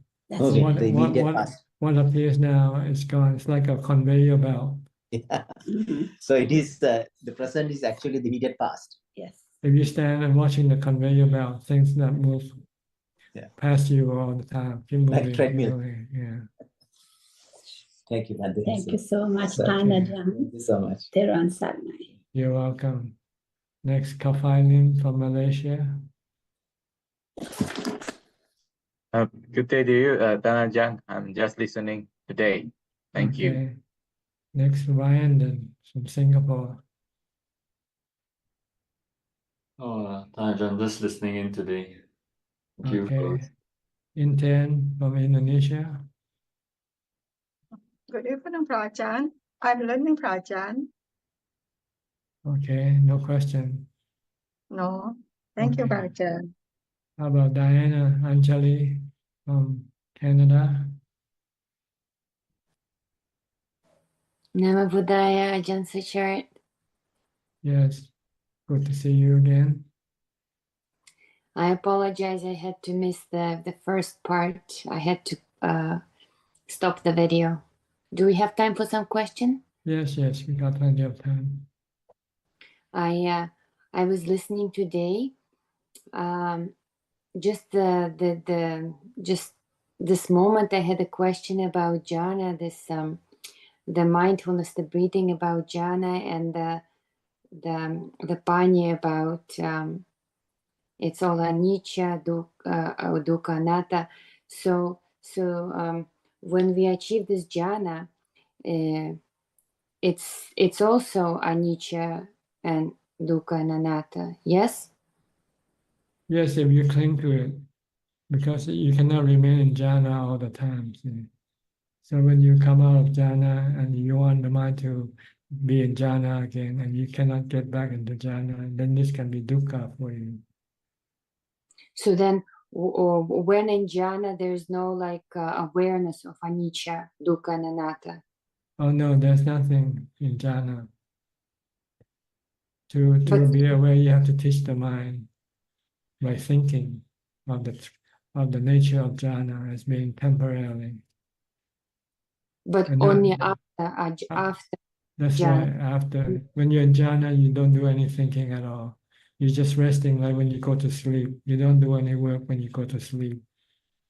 So you there's work, awareness. you work only when you get up. So there's still awareness that one is in jhana, but no understanding. No thinking, no nothing. No thinking. Just contentment and knowing the contentment that you're experiencing. Also, I'm experiencing something. Contentment. Equanimity. So jhana is equanimity. That's right. The fourth jhana is equanimity. So then after you come out of jhana, you can apply that, I could apply that equanimity to the vipassana practice. Yes, for a certain period of time, because this equanimity will gradually become weakened and disappear. If you want more equanimity, you have to go back into jhana to recharge it like a battery. And then the access is through the anapanasati. Yes, you use anapanasati to go back into jhana. Mm-hmm. Okay. Like when you use jhana to help your mind to apply wisdom. Like for instance, if you are sick with cancer and your mind is always stressful, and if you want to get rid of your stress, first you need to have jhana to calm your stress. But when you come out of jhana, your stress can return because your craving, your desire for the cancer to disappear can cause you to have more stress. And so if you want to get rid of your stress, you have to study the nature of your body. And the nature of the body is temporarily changing. It changes from aging, sickness, and death. So you cannot escape sickness. You cannot escape the cancer that you have. The only way to be able to live stress-free is to accept it. And you can accept it if you have equanimity. Mm-hmm.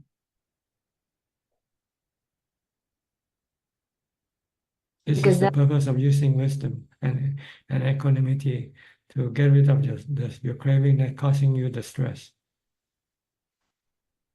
Mm-hmm. Mm-hmm.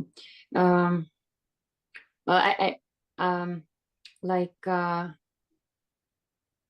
for myself, I experience some migraines sometimes, and sometimes like when they last a long time, I am aware that I guess I'm lacking equanimity, so I'm lacking mindfulness, because it's the pain, that the sensation of the pain that I'm finding. It's not like a big pain, but it's like constant and it's annoying. And I find it interferes with whatever else I'm trying to do. So then I've been applying Buddha, and it's been helpful. But then, when I'm busy doing things, I'm just aware of the pain, and I'm aware that I'm not liking the pain. So then, am I still applying the right way of practicing, of applying the practice teaching, like just as I'm moving around and I'm aware of the pain, like Buddha is like what I need to do to get some detachment from it. The mantra is mindfulness, and it can calm you, reduce your stress temporarily. When you stop reciting the mantra, your annoyance can come back. If you want your annoyance to disappear completely, you have to use wisdom and teach your mind that you cannot avoid this sinus that you have. It's part of your life. You just have to accept it. Once you accept it and have no craving for it to disappear, then the annoyance will disappear. And then the annoyance comes from your desire to get rid of your sinus, your condition. Yes, because I find it reduces my ability to effectively, quickly finish the chores. So then I could free up some time for practice. But then this thing is making it just longer and unpleasant. You have to see it as being anatta. You cannot force it to go away. It's like the weather. Like the weather, yes. I made some progress actually with this weather analogy, because usually I would think about it like the next day, oh, the situation was like the weather. But this last week, I've noticed that I thought of it much sooner. Oh, this is like the weather. And even that thought itself gave me some space and time to get that attachment a little, like get a little bit attached. I ended up with some questions in my mind. I'm like, oh, this is like the weather. So now what? How do I accept it? And because I still don't like it. But somehow it was just enough to it was still just enough to move on. Or you can convince yourself that it's better to like it than to dislike it. Better to like it than dislike it. That's all. You just change your attitude, that's all. The problem is your attitude toward that particular situation. Mm-hmm. So if you dislike and cause you annoyance, then switch it back to liking it. Then there will be no need. Once you like something, then you enjoy it instead of being annoyed. Mm-hmm. I feel like I don't know what the analogy is, but I feel like I got a little bit of movement with that application analogy. Like the train is not moving completely with anatta, but there's just like these beginnings, especially in the moments of tension, in this conversation or that conversation, in family relation, just a tiny bit, and then I find myself in reaction and awareness, and some progress was there, that I was aware enough to reduce the reaction. So that's progress. That's right. The goal is to not react with aversion or with cravings or with attachment. Just leave things alone. It just feels like there's just this constant attachment for everything. Like if it's just one thing, it gets replaced really quickly by another thing. Yes, we used to live like this. We like to live with things that is nice for us. So when something not nice appears, we want to get rid of it. But sometimes we cannot do it. So we get stress, we get anxiety. So we have to switch our way of dealing with things. Sometimes in life you get something nice, and sometimes you get things not nice. So you just have to react. Don't react to them both. Nice, let them come and go. Not nice, they also come and go. Mm-hmm. And you cannot decide which one to come and not which one not to come. They come because they are conditioned that cause them to come. Mm-hmm, mm-hmm. So like the weather, sometimes you get the snow, sometimes you get the heat, right? Mm-hmm. Sometimes you get the storm, Mm-hmm. sometimes you get the flooding. Mm-hmm. Nothing you can do except just try not to be stressful by it. Just try to accept it. Mm-hmm. Try to accept it. Yes, that's the issue. And you need equanimity to do this successfully. Equanimity. Yeah. Mm-hmm. So if you have equanimity, then it's easy. It's easy to accept things as they are. Mm-hmm. That's why we have to practice more meditation and mindfulness to get to equanimity. Then we will have the strength to let everything be alone, living alone, not having to change them or to manage them or anything. Let them come and go. Mm-hmm. Mm-hmm.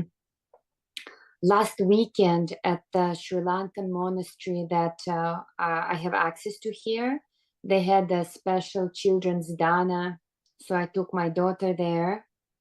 Many children were giving Dhamma to monks, 7 monks. They call them Bantes. Is a different tradition, but that's the one that is here for the access, for some Dhamma and for some Dhamma teachings. They had their chief monk who was visiting. Kiribadgota, Venerable Kiribadgota is his name. And like 30, he gave like a little talk in English because before I never hear him before. Like maybe 10 minutes, he spoke about like 30 years ago, he created this temple, and the emphasis is on the teaching, on the reading of the Pali and teaching, because that's the word of Buddha. And for myself, I really struggle with it, to be honest. Just like for me is like, when I hear the Dhamma talk more, not the Pali text itself or the. So I wonder what's wrong with me sometimes. Because I'm reading, and as I'm reading and trying to contemplate and understand what is being spoken of the sutta, I get sleepy. But then if I hear some talk, some Dhamma talk more from like an Ajahn like yourself, then it seems to have like a heart connection, and then I hear it inside more. Yeah. Because if you talk Dhamma from experience, it's more lively than talking from the Pali text. The Pali text Dhamma are less lively because they are old and stale. You know. Yeah. Okay. So it's not just me. Yeah. Yes. It's different if you listen to Dhamma talk by meditation masters and you listen to Dhamma reading by scholars, Buddhist scholars. You Yeah. just read from the text. And the text cannot sometimes clarify your question either. Yeah, I feel like I'm reading English, but a different language, even by some good monks that other, like the Bhikkhu Bodhi, I know he wrote some texts, and even I have some of his books, but I mean, after one page, I don't seem to have the, I don't know, access. Connection. Yeah. And like I feel like I'm just wasting my time, and yeah. I think you're inclined more to practical Dhamma than theoretical Dhamma. Okay. Yeah, because I have a whole bookshelf of like I read all the Dhamma talks by Mahabua that you translated. Mm. And as I was reading them, I was feeling like the talking was to me. So that was different. Okay. It's more realistic when you listen to practical Dhamma. Uh-huh. Okay. So I don't have to beat myself up that I can't read the Pali, understand No need to. Unless you have no other source of information, then you might have to rely on the Pali for your information. Mm-hmm.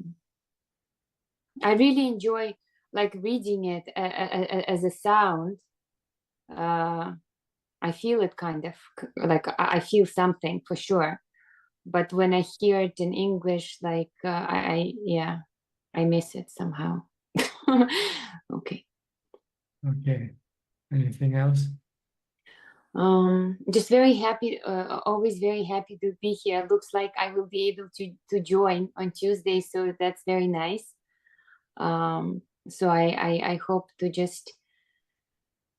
I'll just keep right now there's only one day of 8 precepts that I can manage, so sometimes I feel kind of cranky about it because I'd like more, but I will take what I can get for now. Yes, just do what you can. Yeah. Don't hurt yourself by thinking that you cannot do it. You know. Yeah. There's, it's the same. It's the same tug of war I'm experiencing as a practicer of meditation and as a parent. I'm still figuring out this balance. Because to take my daughter for education, I need to be in the world, and then, but then to do good for myself, we need to do another thing, like going to the monastery. My daughter does really well with the precepts, but then if I'm trying to do precepts at home, she's not very happy about it. So then I end up, compromising because so we'll keep. I will keep to see what else I can apply. You have to be flexible. I guess flexible. Okay.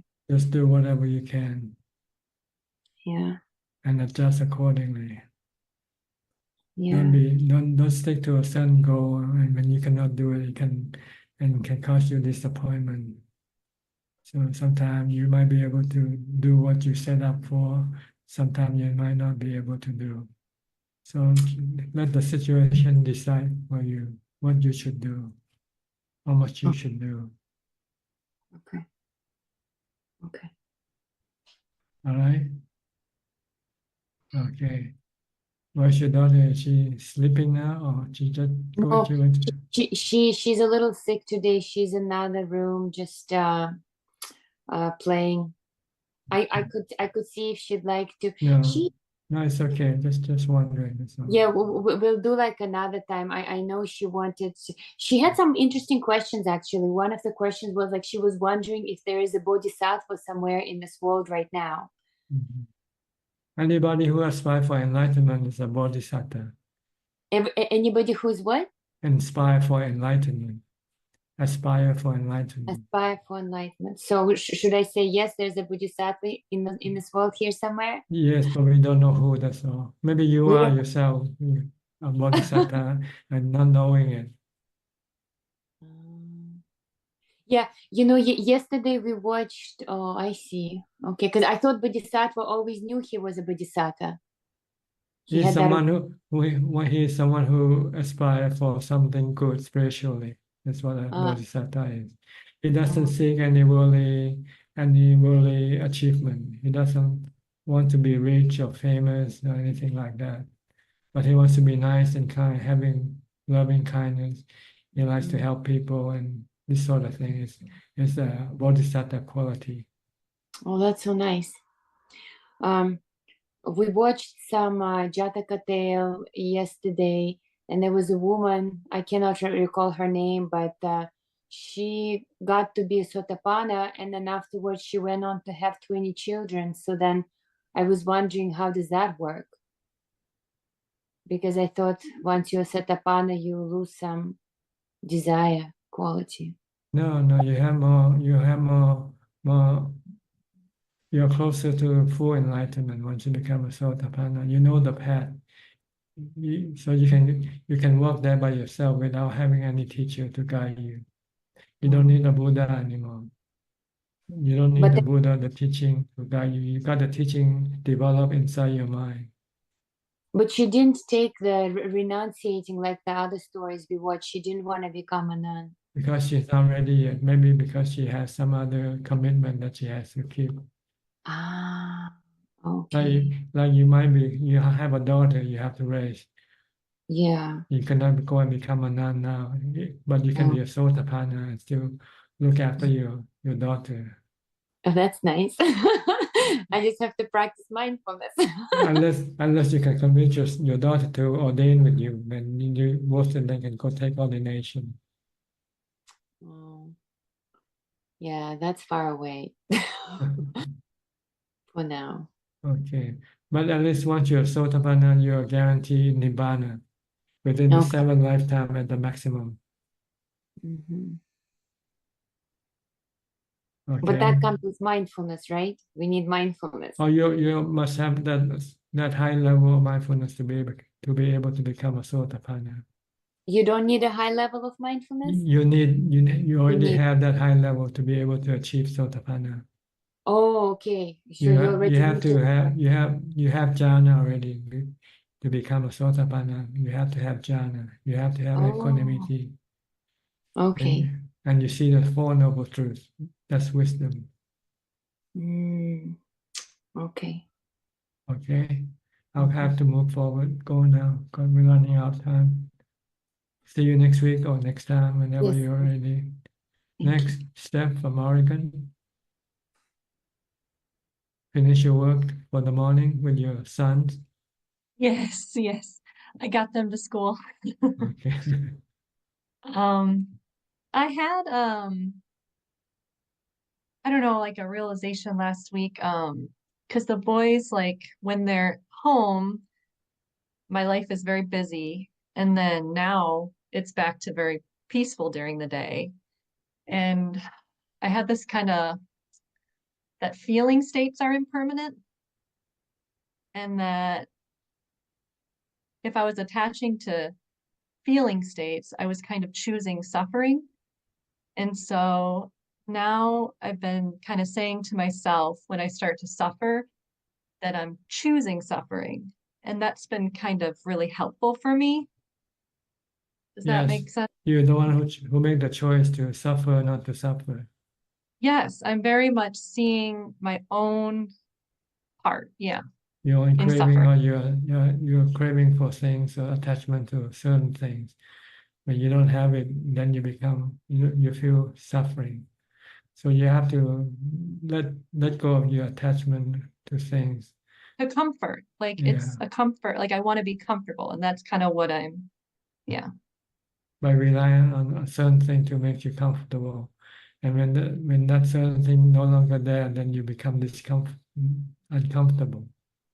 So it's kind of just being okay no matter what. No Yeah, matter what you feel, you just don't attach to it. It just is what it is. yes, Kind just try to be happy with whatever you have, wherever you are. Sometimes you have to be happy with all the noise of the boys around you. Sometimes they're gone, so this is something keep changing all the time.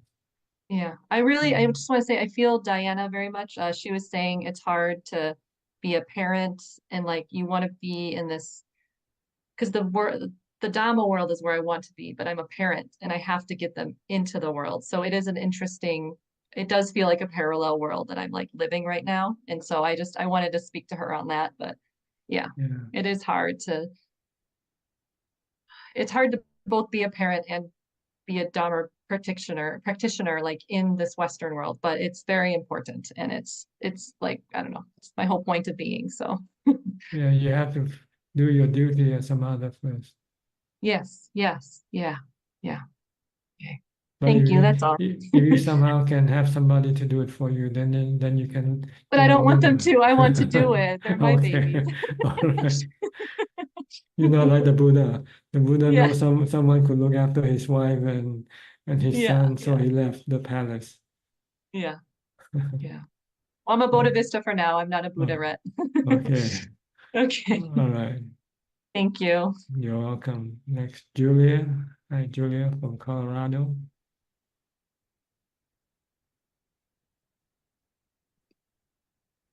Hello, Ajaan. How are you? Fine, really. Is Ajaan well? Underneath? You Am I healthy? well? Yes, I'm well. Or else I won't be here, right? Don't know. Wow. So I guess it's almost time, but thank you for thank the admin for letting me in. I was watching on the Facebook in the beginning, so I'm happy to be a part of the Sangha. So I was gone this month because I had the opportunity to practice with some Himalayan like masters, and they have this. There's like a saying, a quotation that it's to aspire. One of the high aspirations is to be free from clinging to samsara or nirvana. And so I realized when I come back to this tradition that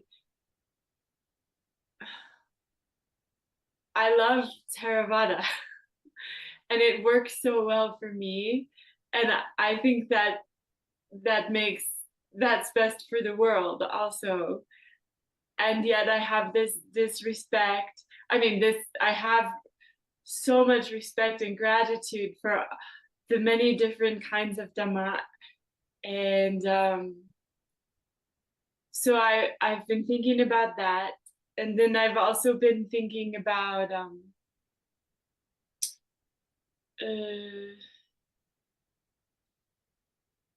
this use of the word Arhat, Bodhisattva, Buddha, Sotapan, like all these, and it it feels like maybe there's some misunderstanding between the different lineages. But anyway, it's so much anumodana for this practice and the teachings that Ajahn is offering. So I feel so grateful, and it's like a sense of relief. Yeah. Yes. As long as you find the right path and then stick to it, you'll get to where you want to go.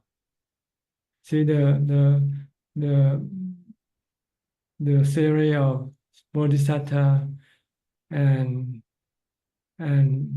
what we call arahantship. They differ because if you happen to be born in the age where there's no Buddhism, no teaching of the Buddha around, then you just have to be a bodhisattva. You have to seek the path of enlightenment yourself. So when you seek for enlightenment, the path for enlightenment, you are a bodhisattva. But if you seek for enlightenment in the age where there's the teaching of the Buddha, then you don't have to be a bodhisattva, because you can study directly from the Buddha. So we don't call us bodhisattva when we have the teaching of the Buddha to guide us to enlightenment. We become savaka, or disciples of the Buddha. That's all. That's the difference. Whether there's a Buddha guiding you or not. If there's no Buddha to guide you, then you have to be a bodhisattva. You have to seek the path yourself.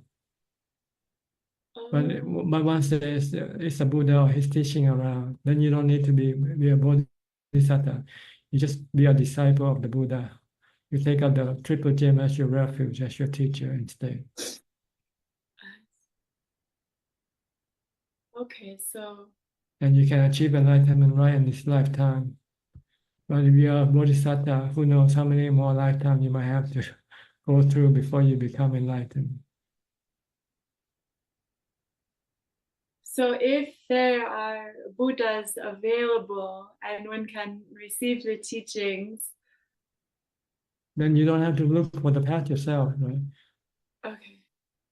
When there is a map and when there's no map, which one would you choose when you want to travel?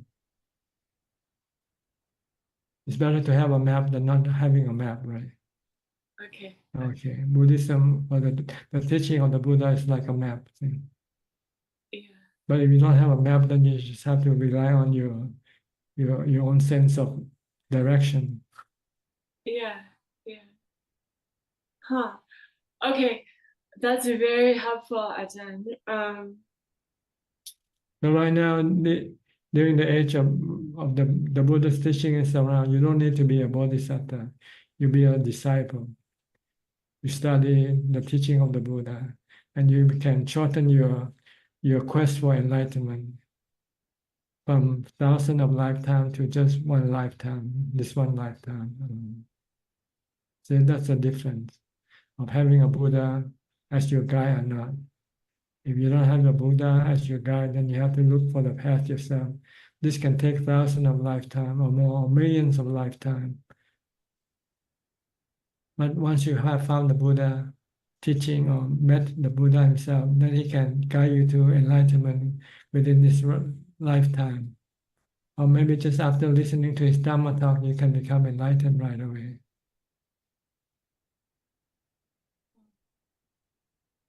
See the difference of being a bodhisattva and of being a savaka, a disciple, a student. Savaka means student, disciple of the Buddha. So the second way feels nice to me, but it feels pleasant. And I understand that sometimes I cling to pleasant. Will it have an effect on other beings the same? Well, an arahant can teach just like the Buddha can teach the path. But of course, the Buddha is the one who can start this teaching and then pass on from one generation to the next. Without the Buddha, then no one could pass this teaching to the next generation. You need somebody like the Buddha to discover the teaching first, discover the Dhamma. Once the Buddha have discovered the Dhamma, then he can then pass it on to his savaka, his disciples. So the greatest gift would be to be a Buddha, no? I would not say it's the greatest gift, but if you happen to be searching for enlightenment and there's no Buddha around, then you have to become a Buddha yourself. Like the Buddha, like our Buddha, when he practices, he went to study with many teachers, but those teachers cannot teach him the path to Nibbana. So he then have to find it himself. But if you have come across the Buddha or his teaching, and he tells you exactly how to get to Nibbana, so you don't need to go look for your Nibbana yourself. You just follow his teaching. So it's easier to become enlightened, to reach Nibbana with the teaching of the Buddha. Easier and shorter time. But without the teaching of the Buddha, it's going to be hard and it's going to be long before you can become enlightened, before you can reach Nibbana. But once you reach Nibbana as a Buddha, then you can help a lot of people more than you can as a Savaka, because there are other Savakas helping you do the work already. You don't need to have to do the work like the Buddha did.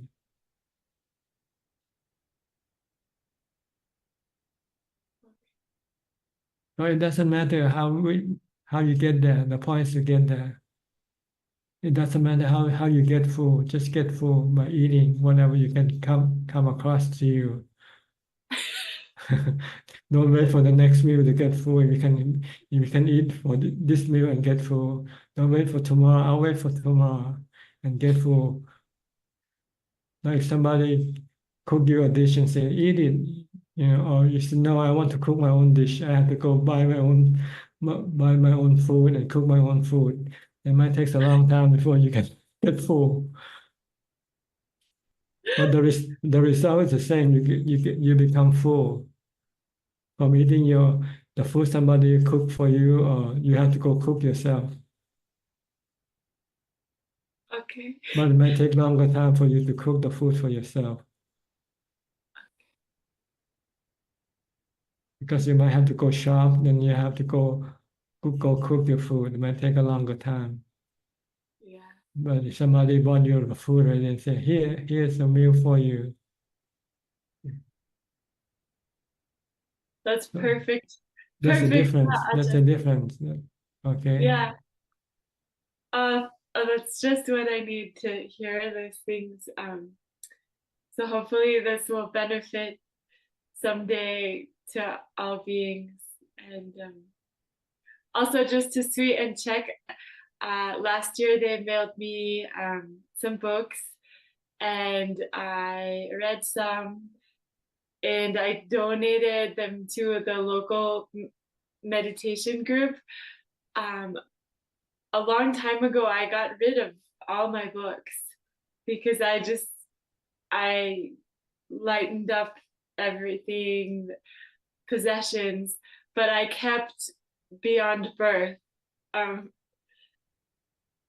for myself because it has Ajaan's address and schedule. Because I thought maybe someday come visit. So that was a good book. So I feel grateful to see and check also. And this whole Okay. summer. Yeah. Okay, Anamodami. Okay. I think they are happy to hear your thankfulness. Cool. Okay. I have to move on now. Okay. Next to Belinda from Singapore. We're running out of time, so you have to be brief if you can.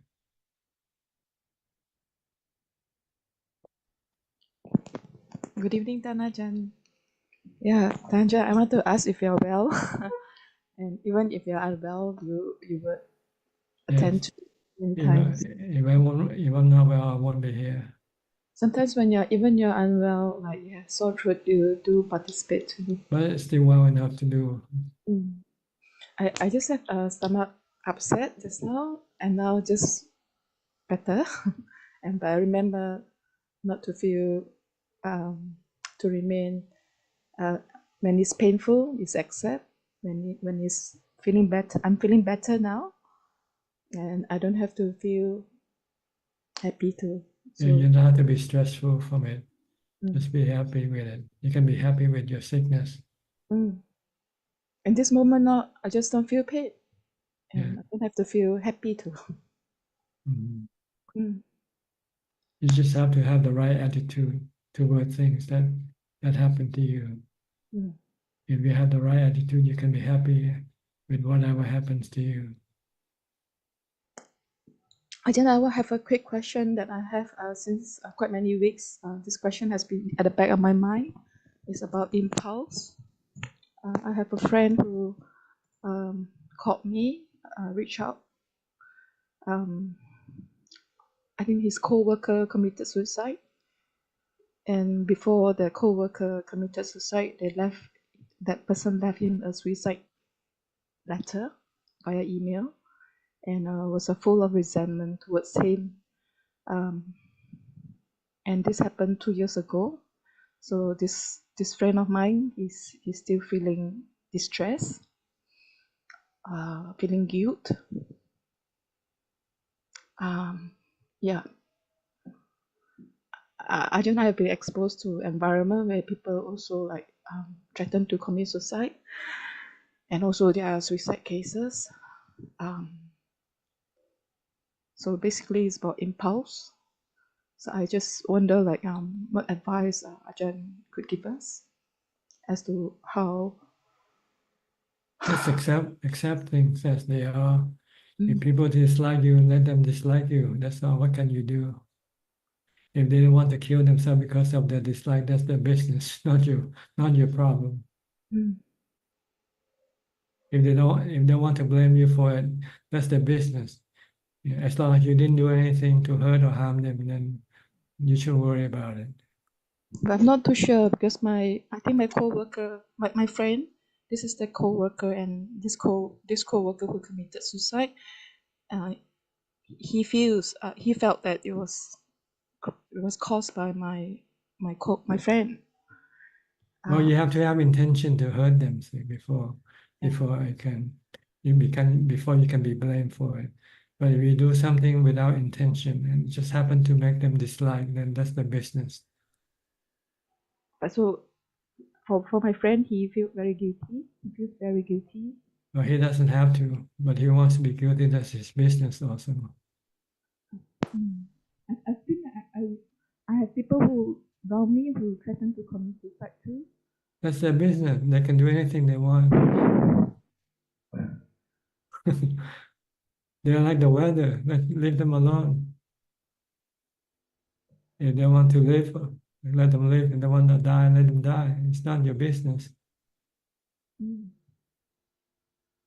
Your business is to keep your mind free from stress, anxiety, and suffering by leaving everything alone.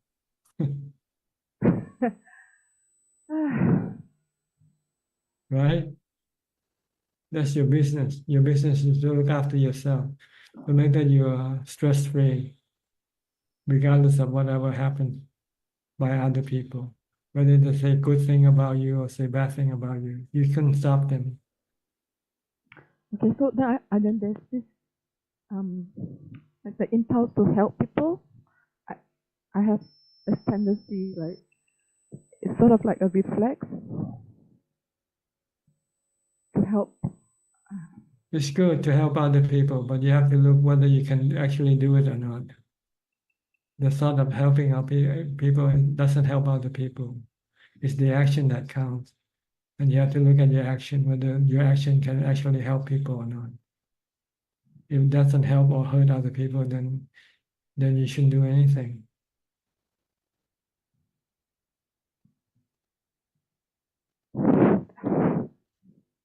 Okay?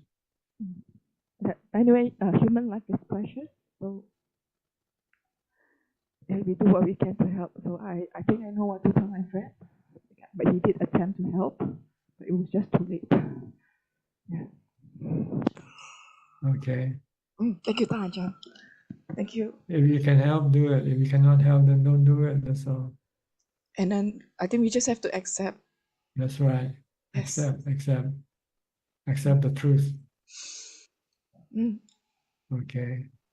Next, B from Bangkok. B, Robin. Hi, Prachan. I'm sorry I'm a bit late today. I'll be very brief given that we are running over time. Prachan, is chanting necessary to develop wisdom? If I meditate and I can get mindfulness, do I need to chant or it's not necessary? No need. Chanting is a way of developing mindfulness, really.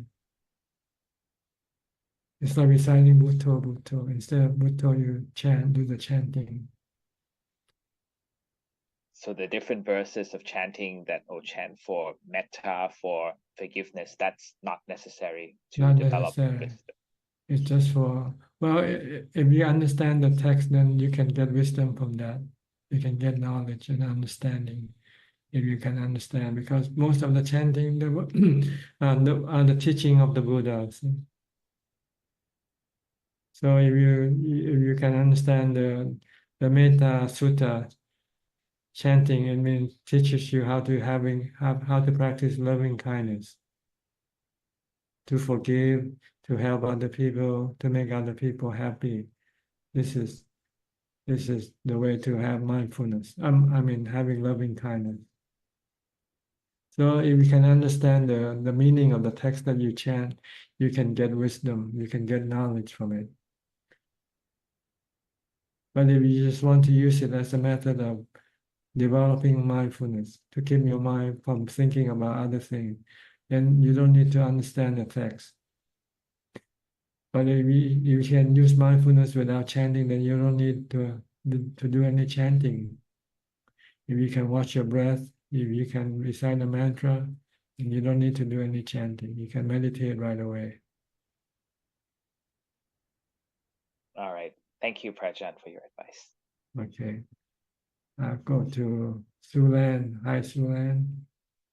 How are you, Sue? Always the last to come in. Yeah. Hello, Ajahn. I'm well. Yeah. I hope that you are well too. Yes, I'm okay. Thank you. Yeah. I also want to update Ajahn that I listened to your advice about trying to adapt to my new place. Yeah. Then I think it helps to change my mindset. Then I feel less aversion. Then I have a question to ask today. Yeah, it's kind of a bit different from Belinda's question.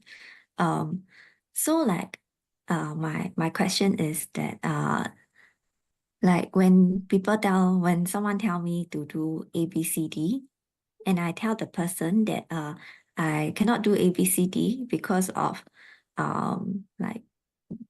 various reasons, then I'm unable to complete ABCD. Then the person tells me that, this is your business, not my problem. So then it kind of makes me very upset that the person is not compassionate or caring enough.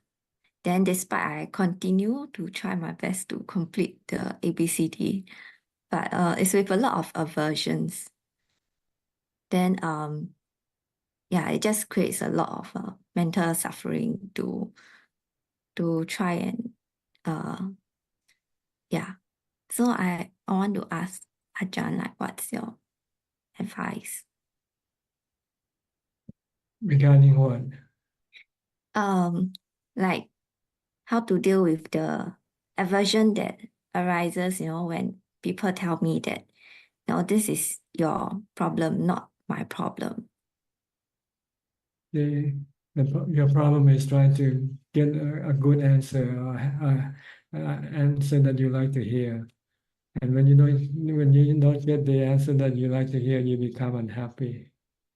So you must not expect any answer that will make you happy, because sometimes you don't get that answer. Oh, so I shouldn't like expect the person to be compassionate. That's right. You don't expect anything from that person at all. Then you won't be disappointed or sad. It's your expectation that causes you the sadness. Oh, okay. Then right? If you yeah. don't expect the person to be nice to you, then when he or she doesn't nice to you, then you don't feel bad because you are more or less expecting that to happen, right? Oh, that's a quite a pathetic way to to expect from the person. Yeah. Because you cannot predict what the person will do to you. Sometimes they can be nice to you, sometimes they can be bad to you. Oh, okay. Then this is the same for everyone, right? Everyone, like a stranger you meet on a train, you don't know that stranger whether it's gonna be nice or bad to you, do you? So you don't expect anything from the stranger.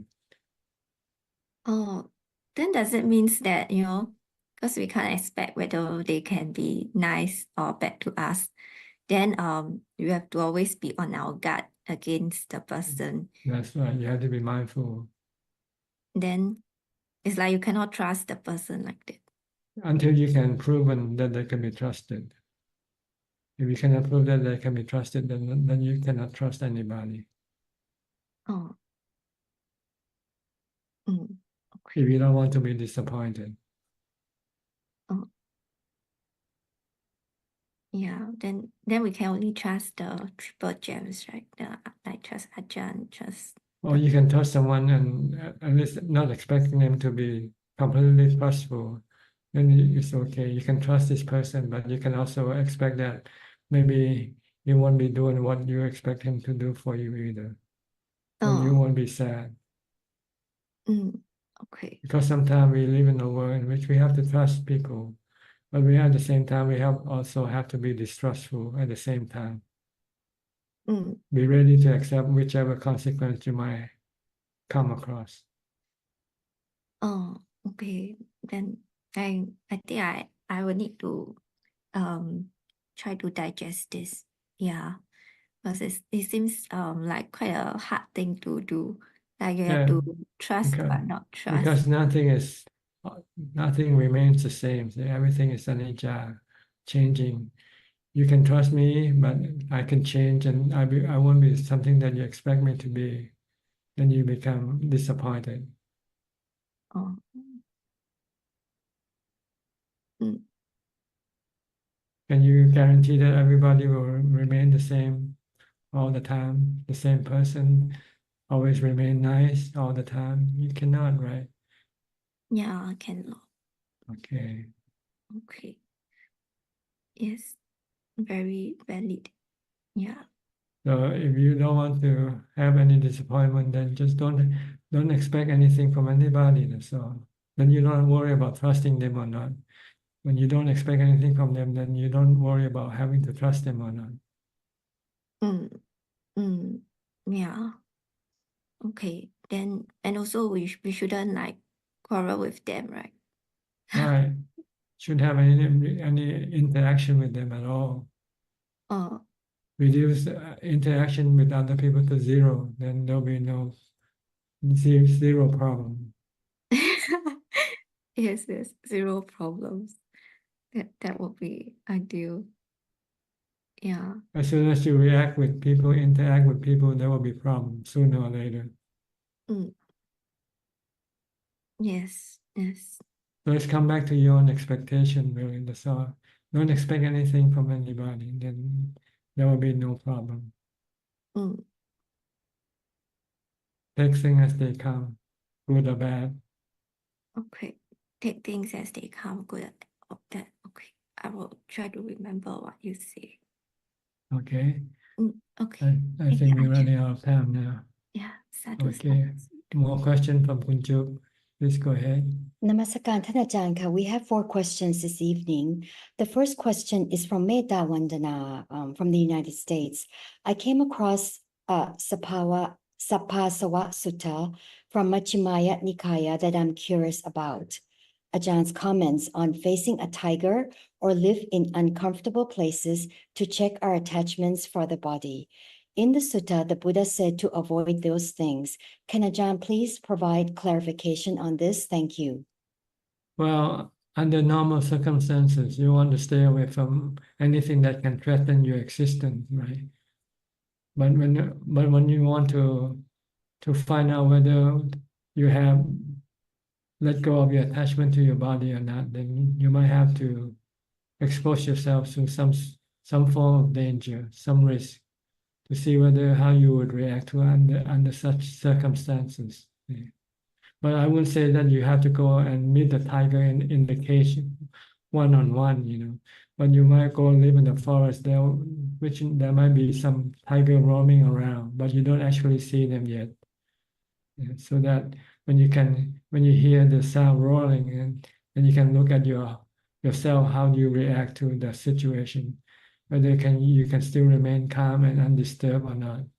So this is what you want to find out, whether the wisdom that you have developed is real or not, whether you can actually let go of your attachment to your body, whether you see the body is not being yourself or not. Then you need to find something to test your wisdom. But normally, don't go live near anything that's dangerous to you. The next question is from Assistant Gmail, and it's from Keng Hui Si. How do we do Putto meditation? Do I chant the words silently, loudly, fast, or slow tempo? Or do I focus on the breath with the word Putto and also visualize the image of the Buddha? No, you just recite the word Bhutto only. Don't worry about watching the breath or visualizing the image of the Buddha. Just stick to the word Bhutto, Bhutto, Bhutto, and you do it silently, mentally. You can do it fast or slow. That's up to you. You can choose. The next question is from Praveen from India, and it's from Facebook. What is mundane and super mundane consciousness? Well, mundane means people who hasn't yet reached the enlightenment level. And once you start to become enlightened, you have entered into the supramundane level. And does consciousness still exist in an arahant, or is it totally eradicated? Well, I really don't want to answer an arahant question. It's better for you to find out for yourself by becoming an arahant better. And the last question is from Aun from Penang, Malaysia. Can Ajaan please explain why the Buddha said his teaching is the ultimate truth and not conventional truth? Well, conventional truth is something that can change from time to time, you know. But absolute truth remains the same all the time, like the Four Noble Truths. It doesn't change with the time. But the truth of the conventional truth, like, you know, we have different I cannot think of the word, but the conventional truth, like how we deal with people, changes from the popular belief. Sometimes we treat people the same. Sometimes we don't treat people the same. It just depends on how we've been given the information. But with the absolute truth, is unchanging, regardless of whether it is now or 1 million years from now. The absolute truth will always remain the same. Like the Four Noble Truths will always remain the same. That is all, Ka. Okay. I might not be able to explain the conventional truth, because the conventional truth is something that we hold to be true today might not be true tomorrow. Like in the ancient time, people believed the world is flat, for instance. But now it's been proven that it's not flat anymore, it's round. So this is what we call conventional truth. Okay, I hope maybe this will clarify. Okay, I think we run out of time, but it's an interesting meeting. We have shared a lot of information, And I hope this will help you understand better the teaching of the Buddha and help you practice better. In the meantime, please stay safe, stay mindful, and keep on practicing. And if all goes well, I'll see you all at the same time next week. Thank you and goodbye. ครับสาธุ Sadhu, sadhu, Thank you, sadhu. Prajaan. Thank you, Dhammatalk. Thanks, Amy. Thank you, Amin. Thanks, Good night, everyone. everyone. Bye-bye. Bye. Bye everyone ขอบคุณพี่แอดมินทุกคนนะครับสวัสดีครับ สวัสดีค่ะน้องดี ขอบคุณค่ะ เว้ยทำไมมันกดไม่ทันอ่ะไม่ออกเหรอคะ